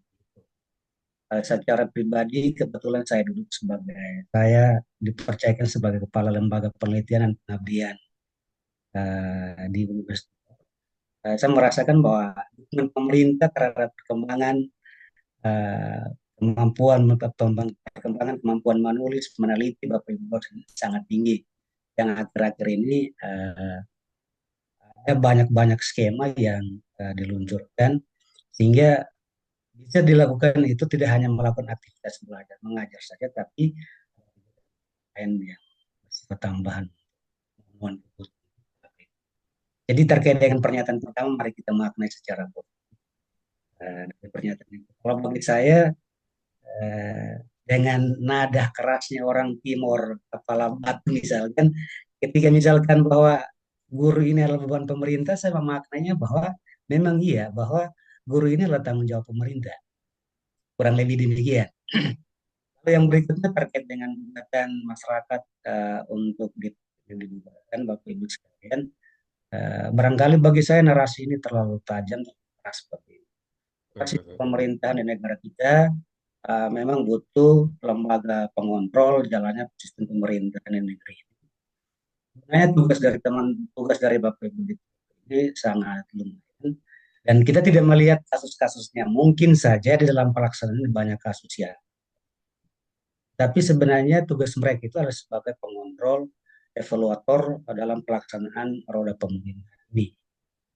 Mungkin saja informasi yang beredar itu isu yang dijadikan sebagai isu utama untuk DPR yang dibubarkan karena berita-berita yang berkembang di media sosial bahwa gaji guru 300.000 per bulan, tetapi gaji DPR 300 per tahun Juta barangkali per gitu.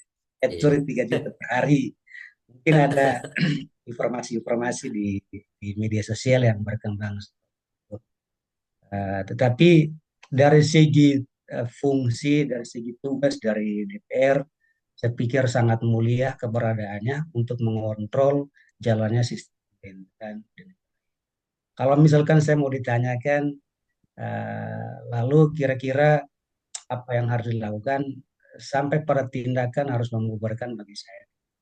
Karena memang tugasnya sangat mulia. Barangkali harus dievaluasi saja terkait dengan gaji-gaji yang diperoleh agar tidak terlalu apa ya berbeda antara rakyat dengan wakilnya, karena kadang-kadang kita mendefinisikan DPR ini sebagai wakil rakyat, tapi kadang-kadang tidak melihat rakyatnya seperti itu. Bahkan ada intermezzo yang Kecemburuan mengatakan sosial, Pak, ya. ya, bahkan ada intermezzo yang mengatakan bahwa ada jabatan tertentu yang tidak mau jadi kepala, yaitu adalah wakil rakyat karena mau tetap jadi wakil, tidak mau menjadi rakyatnya. Ya, jadi sampai pada konteks mau dibubarkan bagi saya tidak tidak terlalu berlebihan, tapi barangkali harus dilakukan evaluasi agar tidak terlalu Iya. kongkang. Barangkali itu Pak, terima kasih.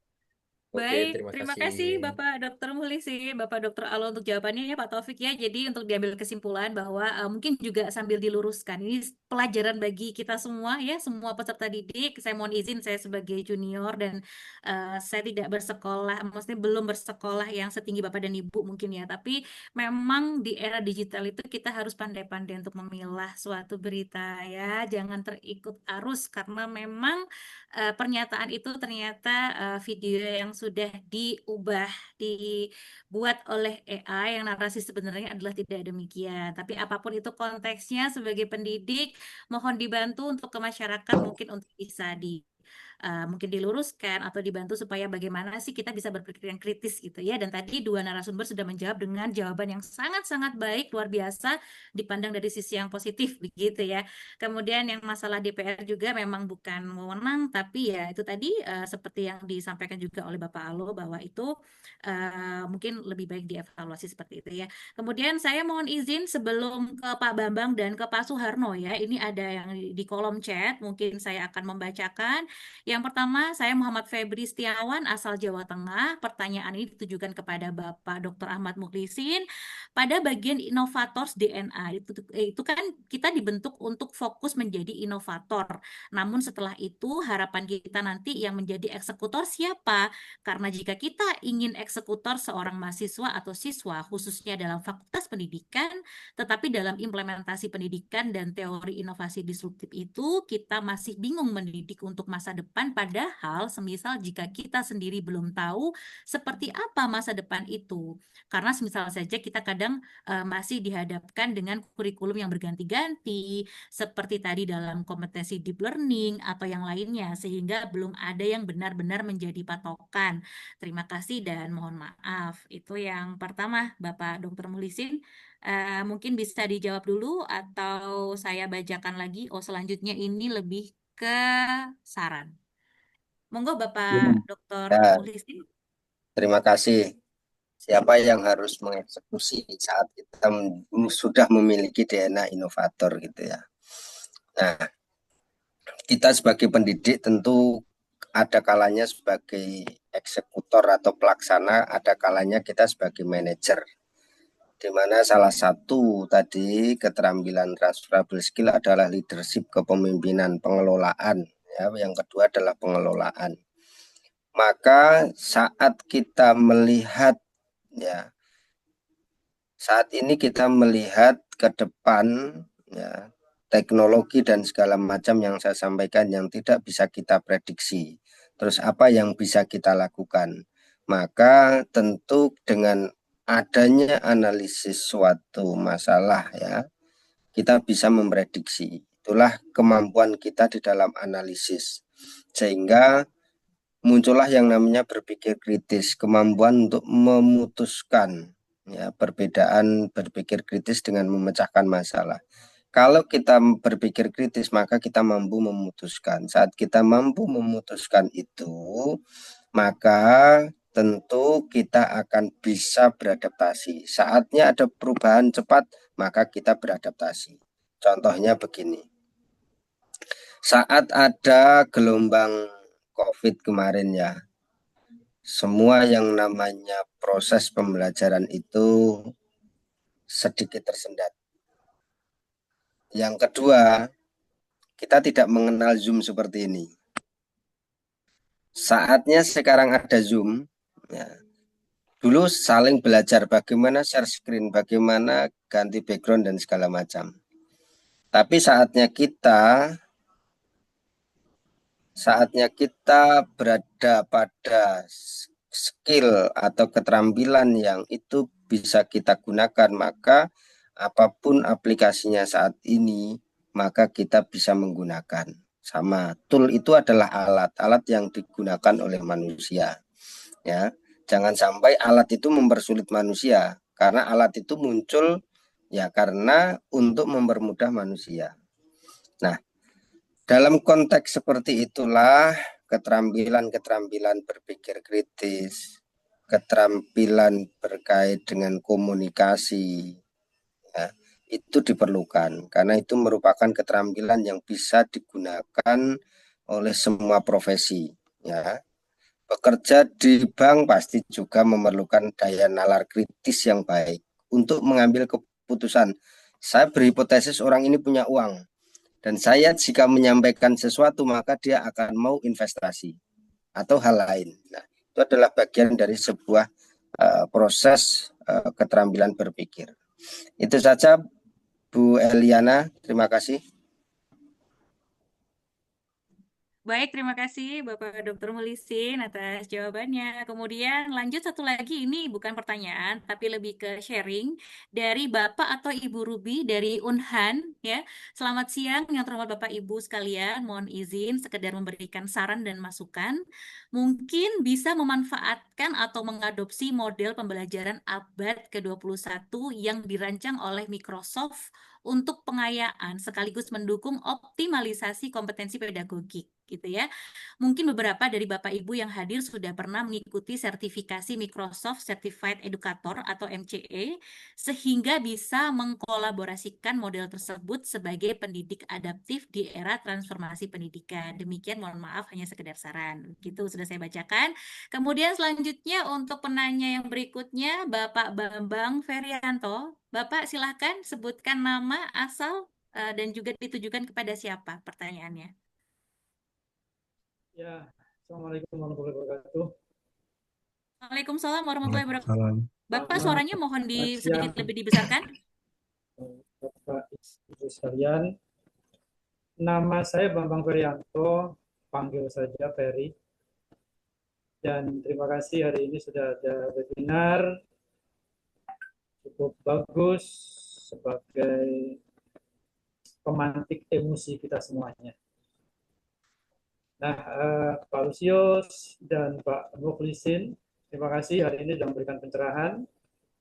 Founder kita, Pak Artika, hormat selalu.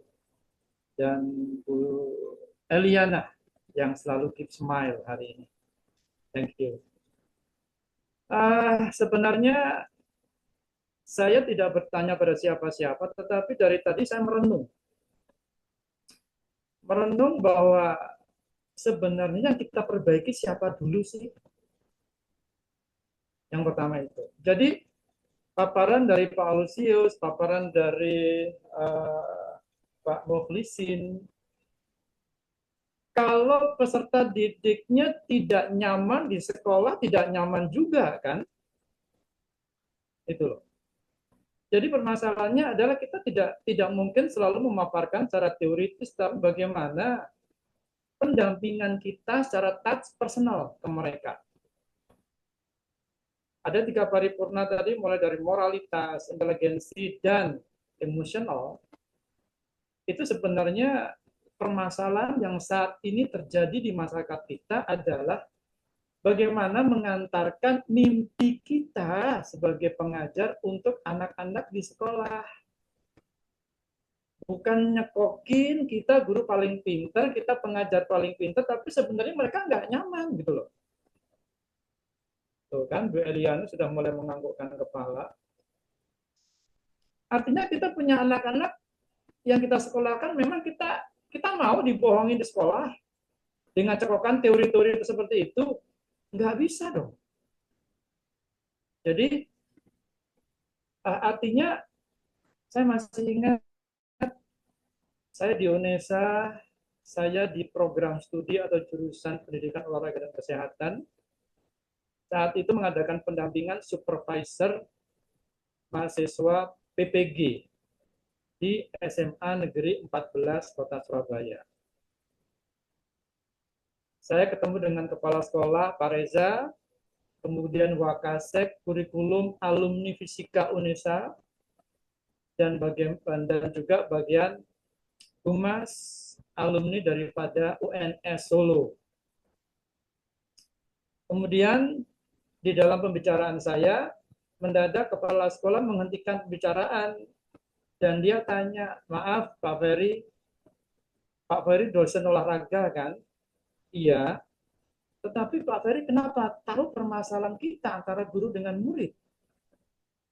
Kenapa Pak Ferry bisa tahu bahwa anak-anak itu butuh mimpi, anak-anak itu butuh sentuhan yang selama ini dibohongi sama guru. Sehingga tampakkan di depan kelas kalau anak-anak bisa tersenyum itu sebenarnya ada dua opsi. Itu memang sepenuh hati atau setengah hati. Itu permasalahannya.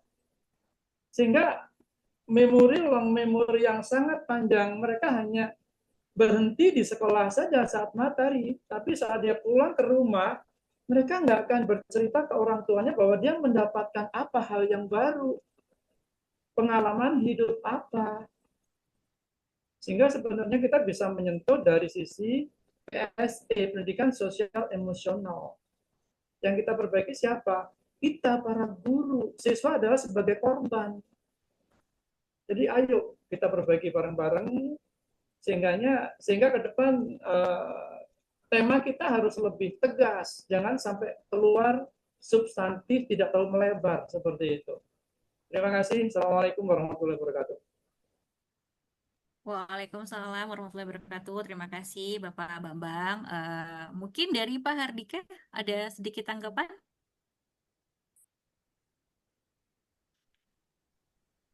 Dari narasumber aja Mbak, nanti kita elaborasikan. Baik, mungkin dari narasumber? Terima kasih Pak Bambang ya. Berkait dengan tadi yang disampaikan ya, menjadi suatu hal yang penting juga sosial emosional. Nah, itu adalah bagian dari sebuah proses ya. Proses di mana kita tahu dalam prosesnya pembelajaran itu kan guru mengajar, siswa belajar. Ya tentu dua-duanya harus nyaman, ya kan? Harus nyaman, harus senang. Makanya sekarang muncullah istilah deep learning yang bahagia kembali gitu kan. Nah, itu adalah bagian-bagian dari hal proses ya. Kita tahu bahwa tidak ada satupun strategi model pembelajaran yang itu top chair gitu kan. Nah, itu tidak ada. Tetapi bagaimana kita membungkus itu, melihat keadaan yang ada, bagaimana karakteristik peserta didik kita, bagaimana karakteristik peserta didik Bapak Ibu semuanya, yang tentu dilatar belakangi banyak hal juga ya. Nah, ini kita bagian dari sharing di sini ya. Sharing agar apa? Agar kita sama-sama mampu untuk berkontribusi untuk negara, mampu untuk membimbing calon-calon pimpinan Indonesia ke depan. Terima kasih Pak Bambang, terima kasih semuanya, terima kasih Bu Eliana. Baik, terima kasih Bapak Dr. Mukhlisin. Mungkin dari Pak Alo ada tambahan, Bapak? Baik, terima kasih Bu. Jadi terkait dengan kualitas, bagaimana meningkatkan kualitas pendidikan Indonesia sebenarnya sifatnya kompleks ya. Tanggung jawab siapa sebenarnya kompleks sekali. Ini adalah tanggung jawab kita sebagai guru, tanggung jawab masyarakat lingkungan dan juga siswa. Jadi inti pertanyaannya tadi itu adalah siapanya yang harus diperbaiki. Kurang lebih seperti Bapak Firly.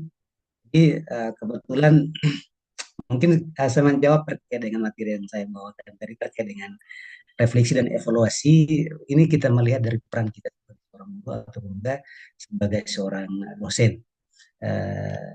Sasaran dari apa yang kita lakukan itu sebenarnya ke arah siswanya.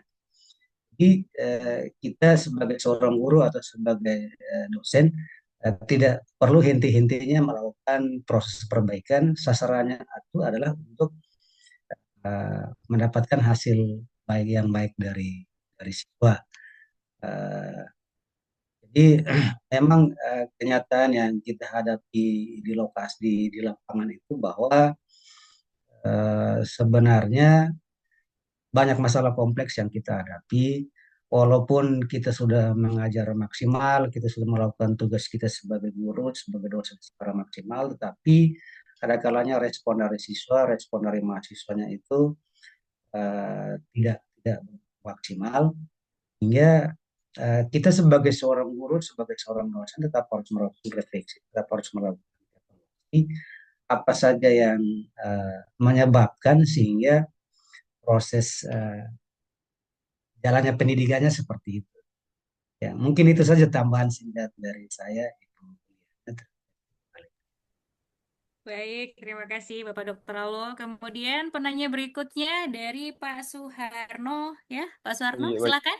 Nanti jangan lupa perkenalan dulu dan Iya, ditujukan baik, baik. pada siapa. Iya, Baik, suara saya terdengar Bapak Ibu. terdengar jelas. Nggak ada suara Jelas. bisingan ya. Oke. Tidak ada Assalamualaikum warahmatullahi wabarakatuh. Perkenalkan saya Suharno. Saya dari UNJ, Alhamdulillah. Di sekarang di peneliti evaluasi pendidikan di Magister. Nah, sebenarnya apa ya, izin menanggapi juga ya tadi yang soal guru.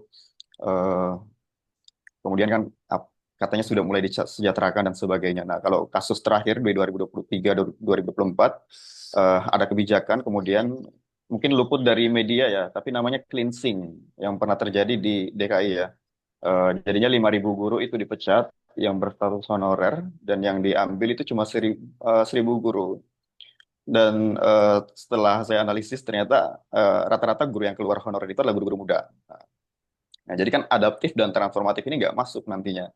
Nah, saya juga kemudian menganalisis dari teman-teman yang dulu sama-sama dari pendidikan matematika di UNJ. Nah, itu kalau mau diukur mungkin hampir 50% itu tidak berprofesi sebagai guru ya.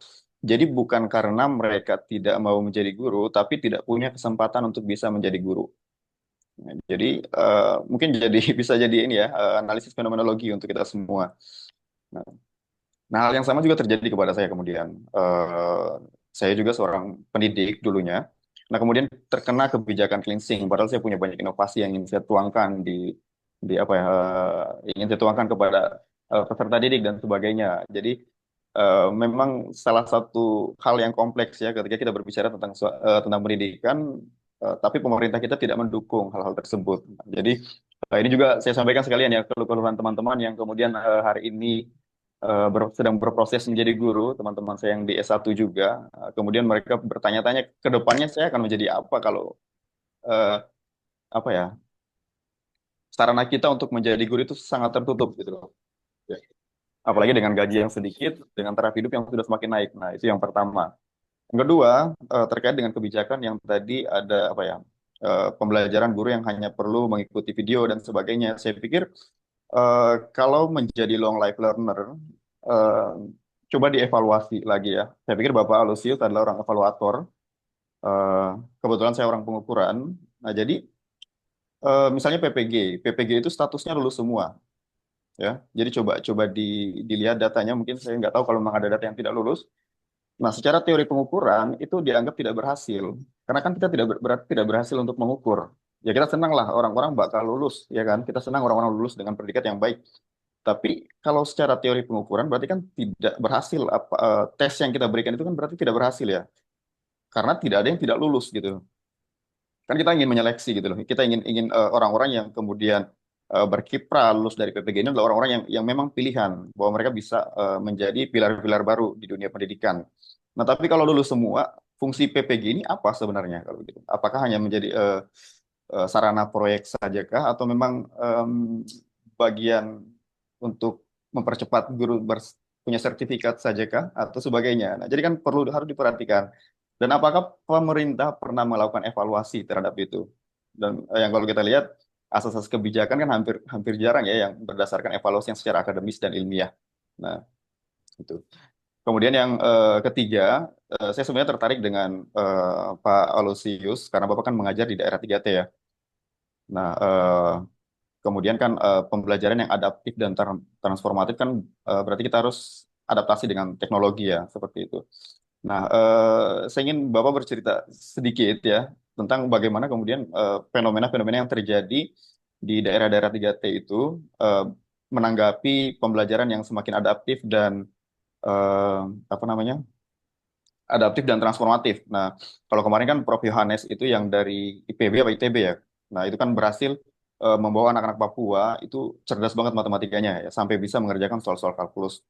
Nah, apakah kemudian itu diadaptasi oleh guru-guru yang lain atau pemerintah mengadaptasi cara belajar atau cara mengajar Prof. Yohanes itu.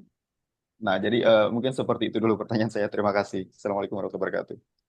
Waalaikumsalam warahmatullahi wabarakatuh, Bapak Suharno. Terima kasih pertanyaannya. Mungkin mohon izin ya, Bapak Dr. Ahmad Mulkizin, saya ke Bapak Dr. Alo dulu, karena tadi di-mention yang pertama ya. Bapak Alo, silahkan Bapak. Baik, terima kasih Pak Suwarno. Eh, Mungkin saya memulai dari yang terakhir, permintaan untuk share terkait dengan adaptasi yang inovatif, adaptasi teknologi yang yang diterapkan oleh siswa maupun guru di wilayah 3T. Eh, Mungkin saya start dari kesulitan dulu ya, Pak. Kita di wilayah 3T sebenarnya memiliki banyak banyak kendala, banyak kekurangan, eh, karena persoalan-persoalan yang kita hadapi di sana itu adalah untuk semua, misalkan internet itu tidak bisa diakses di semua daerah. Internet ini hanya bisa diakses oleh daerah-daerah perkotaan ataupun pinggiran perkotaan. Sehingga banyak kesulitan yang dihadapi oleh siswa maupun juga guru untuk beradaptasi dalam dunia teknologi. Namun walaupun di tengah-tengah keterbatasan, di tengah-tengah kekurangan tersebut, tetapi atas inisiasi, atas kesadaran dari guru, tetap mencoba untuk menyesuaikan dengan tuntutan-tuntutan perkembangan zaman. Jadi saya kebetulan tinggalnya di wilayah kota, tapi mohon izin Pak Soekarno, kalau kota kami di sana itu semacam desa di kota Jawa. Kalau ketika kita bandingkan kota kabupaten yang ada di daerah ini, itu sama persis seperti desa ataupun juga dusun yang ada di Pulau Jawa. Tapi kami percaya, kami bangga bahwa memang itu adalah wilayah kota, eh, yang bangga akan hal itu. Tetapi di dalam bagaimana menyesuaikan dengan tingkat perkembangan teknologi, bagaimana beradaptasi dengan perkembangan dunia sekarang era digital, bagi kami di wilayah tertinggal, walaupun banyak kekurangannya, walaupun banyak hambatannya, tapi tetap mencoba untuk menyesuaikan dengan perkembangan yang ada. Terkait dengan misalkan kita dalam melaksanakan kegiatan belajar mengajar dalam kelas, memang banyak juga proses pembelajaran di kelas yang ketika listrik maupun juga internetnya lancar, eh, media-media pembelajaran terkadang bisa digunakan secara maksimal juga oleh guru maupun juga. Hanya kalau misalkan sudah sampai di daerah-daerah yang tertinggal, daerah di pedesaan, sudah sulit. Jadi pada akhirnya kita kembali back to balik ke masa lalu. Jadi proses pembelajarannya masih sifatnya konvensional dan lain sebagainya. Tapi kita harus yakin dan percaya bahwa saya yakin dukungan pemerintah untuk tingkat aksesibilitas, tingkat pengertian untuk masyarakat seluruh Indonesia pasti saja tetap ada, sehingga wilayah terpencil juga pasti tersentuh dengan uh, dunia teknologi. Itu yang terakhir tadi, Pak Soro. Yang pertama tadi terkait dengan kalau PPG ini apakah dikatakan berhasil ketika semua pesertanya dikatakan atau dinyatakan lolos, seperti itu ya ternyata pertanyaan Pak. Ya, mohon izin dan jujur bahwa sebenarnya saya belum pernah berkecimpung di dalam proses PPG atau penilaian sertifikasi dan lain-lain sebagainya. Tapi sejauh pengamatan saya bahwa proses seleksi dan lain sebagainya itu sebenarnya bersifat portofolio barangkali sekali ya. Portofolio sehingga hasil kelulusan yang ditentukan itu sudah menjadi akumulasi dari penilaian keseluruhan aspek yang sudah berlangsung. Jadi itu informasi yang kita dapatkan. Hingga kalau misalkan harus kita dapatkan yang pertanyaan apakah PPG itu dinyatakan berhasil, apakah instrumen yang digunakan itu sudah berhasil ketika semua pesertanya dinyatakan lolos.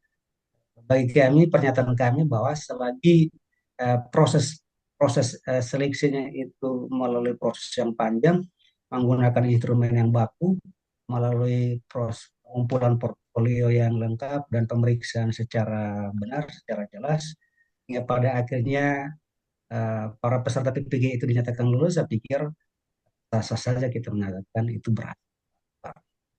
Berbeda dengan mungkin tingkat seleksi yang lain ataukah ini yang hanya tesnya sekaligus lalu kemudian pada akhirnya dinyatakan semuanya lolos, barangkali itu menjadi catatan evaluasi. Tetapi seingat kita bahwa kalau PPG itu adalah proses penilaian borang yang cukup panjang yang pada akhirnya mendapatkan hasil. Barangkali itu saja dulu Pak Suwarno. Terima kasih sekali. Terima kasih, Pak. Baik, terima kasih Bapak Dr. Alo. Saya juga akan berikan kesempatan ya Pak Suwarno ya kepada Bapak Dr. Ahmad Mukhlisin untuk memberikan mungkin pendapatnya terhadap pertanyaan. Baik, oke, terima kasih. Yang pertama perlu saya sampaikan bahwa PPG itu tidak semuanya lulus. Baik PPG prajabatan calon guru maupun PPG guru tertentu. Ya, guru tertentu itu guru-guru yang sudah lama ya. Yang belajar melalui video adalah guru-guru yang perlu mendapatkan rekognisi yang sudah mengajar berapa tahun sehingga keterampilannya direkognisi menjadi sebuah SKS. Nah, itu yang pertama. Yang kedua, bahwa PPG calon guru adalah untuk mengisi kekosongan guru yang ada. PPG guru tertentu untuk meningkatkan kualitas keterampilan para guru-guru di Indonesia. Itu saja. Terima kasih Bu Eliana. Baik, terima kasih Bapak Dr. Mukhlisin. Berhubung waktu sudah menunjukkan pukul 12 ya, dan sesi ini akan segera berakhir, maka sebelum acara ini ditutup, mohon masing-masing perkenan kepada narasumber untuk memberikan closing statement-nya. Dimulai dari Bapak Dr. Mukhlisin terlebih dahulu, Bapak. Terima kasih. Yang jelas tadi ya, pendidikan paripurna kita harus mendidik unggul bermoral dan berdampak bagi sesama. Terima kasih. Terima kasih Bapak. Untuk selanjutnya Bapak Dr. Alo, closing statement-nya Bapak. Baik, terima kasih Bu kepada Bapak Ibu sekalian. Sebagai seorang guru maupun juga dosen, mari kita tidak henti-hentinya untuk melakukan refleksi dan evaluasi diri untuk perbaikan proses pembelajaran yang jauh lebih bagus lagi untuk mencapai atau demi kemaslahatan generasi bangsa. Barangkali itu. Terima kasih. Terima kasih Suara saya Bapak didengar? Oh ya, Dr. Alo. Iya Bapak, bagaimana Bapak? suara saya didengar tadi. Oh ya, suaranya terdengar tadi Bapak, aman Bapak. Baiklah Bapak Ibu hadirin yang kami hormati, tibalah di penghujung acara. Setelah ini akan dilakukan sesi penyerahan sertifikat ya kepada para narasumber. Namun sebelum itu, saya mempersilahkan kepada Bapak Hardika untuk memberikan closing statement atau penutup mungkin Pak Hardika. Nah, Baik, terima kasih Mbak Eliana. Closing statement saya luar biasa, Bapak sekalian, untuk diskusi kita pada pagi hingga siang ini. Tentunya saya berterima kasih kepada rekan saya, saudara saya, senior saya, Pak Mulisin, Pak Alo. Sampai ketemu lagi nanti kita bercakap-cakap, berdiskusi berkaitan dengan topik-topik yang tentunya cocok ya dengan lingkup kita bersama. Untuk Bapak Ibu juga terima kasih sudah bergabung. Nanti kita lanjutkan kembali diskusi-diskusi ataupun hal-hal yang bisa kita ungkap gitu ya. Tadi ternyata banyak hal baru yang perlu diungkap, penting kita untuk ungkap bersama. Itu saja Mbak Eliana, terima kasih. baik, terima kasih Bapak Dr. Hardika. Untuk selanjutnya akan dilakukan sesi penyerahan sertifikat kepada para narasumber. Untuk Bapak Ibu juga semuanya akan mendapatkan sertifikat ya. Mohon dibantu untuk mengisi daftar hadir. Yang pertama, terima kasih kepada Bapak Dr. Ahmad Mukhlisin, SPD MPD sebagai narasumber pada webinar kali ini, optimalisasi kompetensi pedagogik menjadi pendidik adaptif di era transformasi pendidikan yang diselenggarakan secara daring oleh Himpunan Pendidik dan Pengajar Muda Indonesia HIPMI pada tanggal 23 Agustus 2025. Terima kasih Bapak atas waktunya dan kesediaannya di sini. Kemudian dilanjutkan kepada Bapak Dr. Aloysius Loka Son, SPD MPD, yang telah menjadi narasumber juga pada Sabtu pagi hari ini. Webinar ini setara dengan 3 JP, 1 JP-nya adalah 45 menit. Kemudian Bapak dan Ibu, sebelum kita menutup sesi, mari kita berfoto bersama terlebih dahulu. Bagi yang bisa open cam, saya mohon kesediaannya Bapak Ibu untuk bisa open kamera untuk menjadi sesi dokumentasi ya pada siang hari ini. Mari saya tunggu. Mungkin Bapak Ibu ada yang bersiap-siap. Dan setelah berfoto bersama, nanti masih ada sesi menyanyikan bersama lagu Bagi Bu Negeri ya Bapak Ibu ya. Materi juga sudah saya share ini di kolom chat. Apakah sudah menerima semua dan mungkin masih loading ya ini ya. Masih dalam proses pengiriman, mohon ditunggu. Bapak Ibu, mari bagi yang bisa open cam.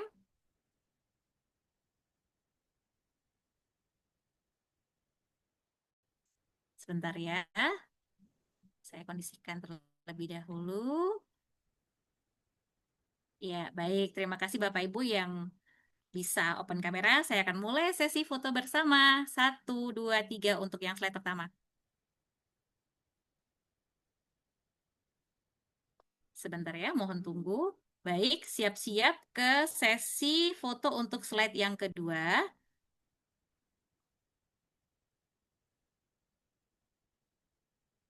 Slide yang kedua, 1, 2, 3.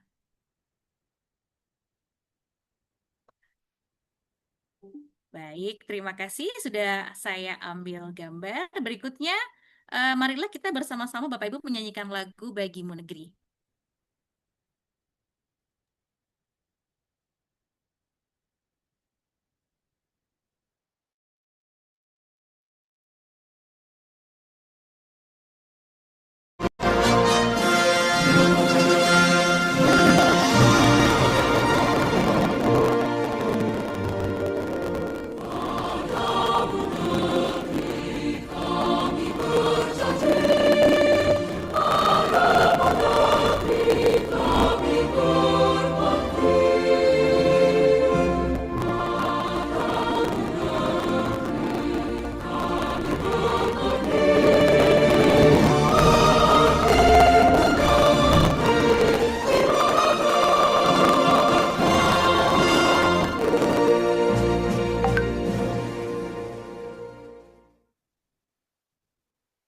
Baik, terima kasih Bapak dan Ibu yang telah mengikuti sesi webinar pada Sabtu 23 Agustus 2025.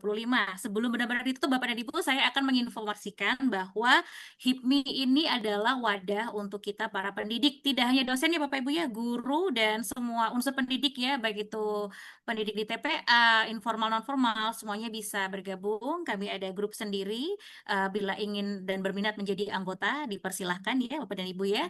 Kemudian mungkin dari Bapak dan Ibu ada yang memiliki atau berinisiatif untuk mungkin mengadakan suatu kegiatan, mengadakan suatu webinar dengan topik tertentu, boleh silahkan menghubungi saya ataupun melalui Pak Hardika ya. Begitu ya Bapak Ibu ya. Untuk daftar hadir saya ingatkan kembali untuk diisi karena nanti sertifikat akan dikirimkan melalui email seperti itu. Kemudian berikutnya link presensi sudah. Untuk materi juga sudah disampaikan melalui chat. Namun apabila memang ternyata tidak bisa diakses misalnya atau tidak sempat download, bisa japri kepada saya. Terima kasih kepada para narasumber yang sudah berkenan untuk mengisi materi pada pagi hari ini. Bapak Dr. Ahmad Mulisin tadi sudah izin terlebih dahulu, kemudian juga Bapak Dr. Alo, terima kasih banyak Bapak atas waktunya dan juga semua penanya. Mohon maaf apabila ada kekurangan-kekurangan dan juga kesalahan. Kritik dan saran itu akan sangat bermanfaat bagi perkembangan HIPMI ke depannya. Terima kasih. Wassalamualaikum warahmatullahi wabarakatuh. Selamat siang, selamat beraktivitas semuanya. Waalaikumsalam warahmatullahi Terima kasih Pak wabarakatuh. Lusius, Terima kasih, Pak terima Terima Hardika. kasih Bapak Ibu. kasih. Pak Alo, makasih ya Pak ya. Terima kasih Pak Ardika. Terima Terima kasih kasih. Pak. Pak Ardika. Makasih Pak Sono. Bapak Ibu, makasih Pak Ya. Ferry, makasih Pak. Sampai Izin ketemu lah Pak ya. Bu Ya.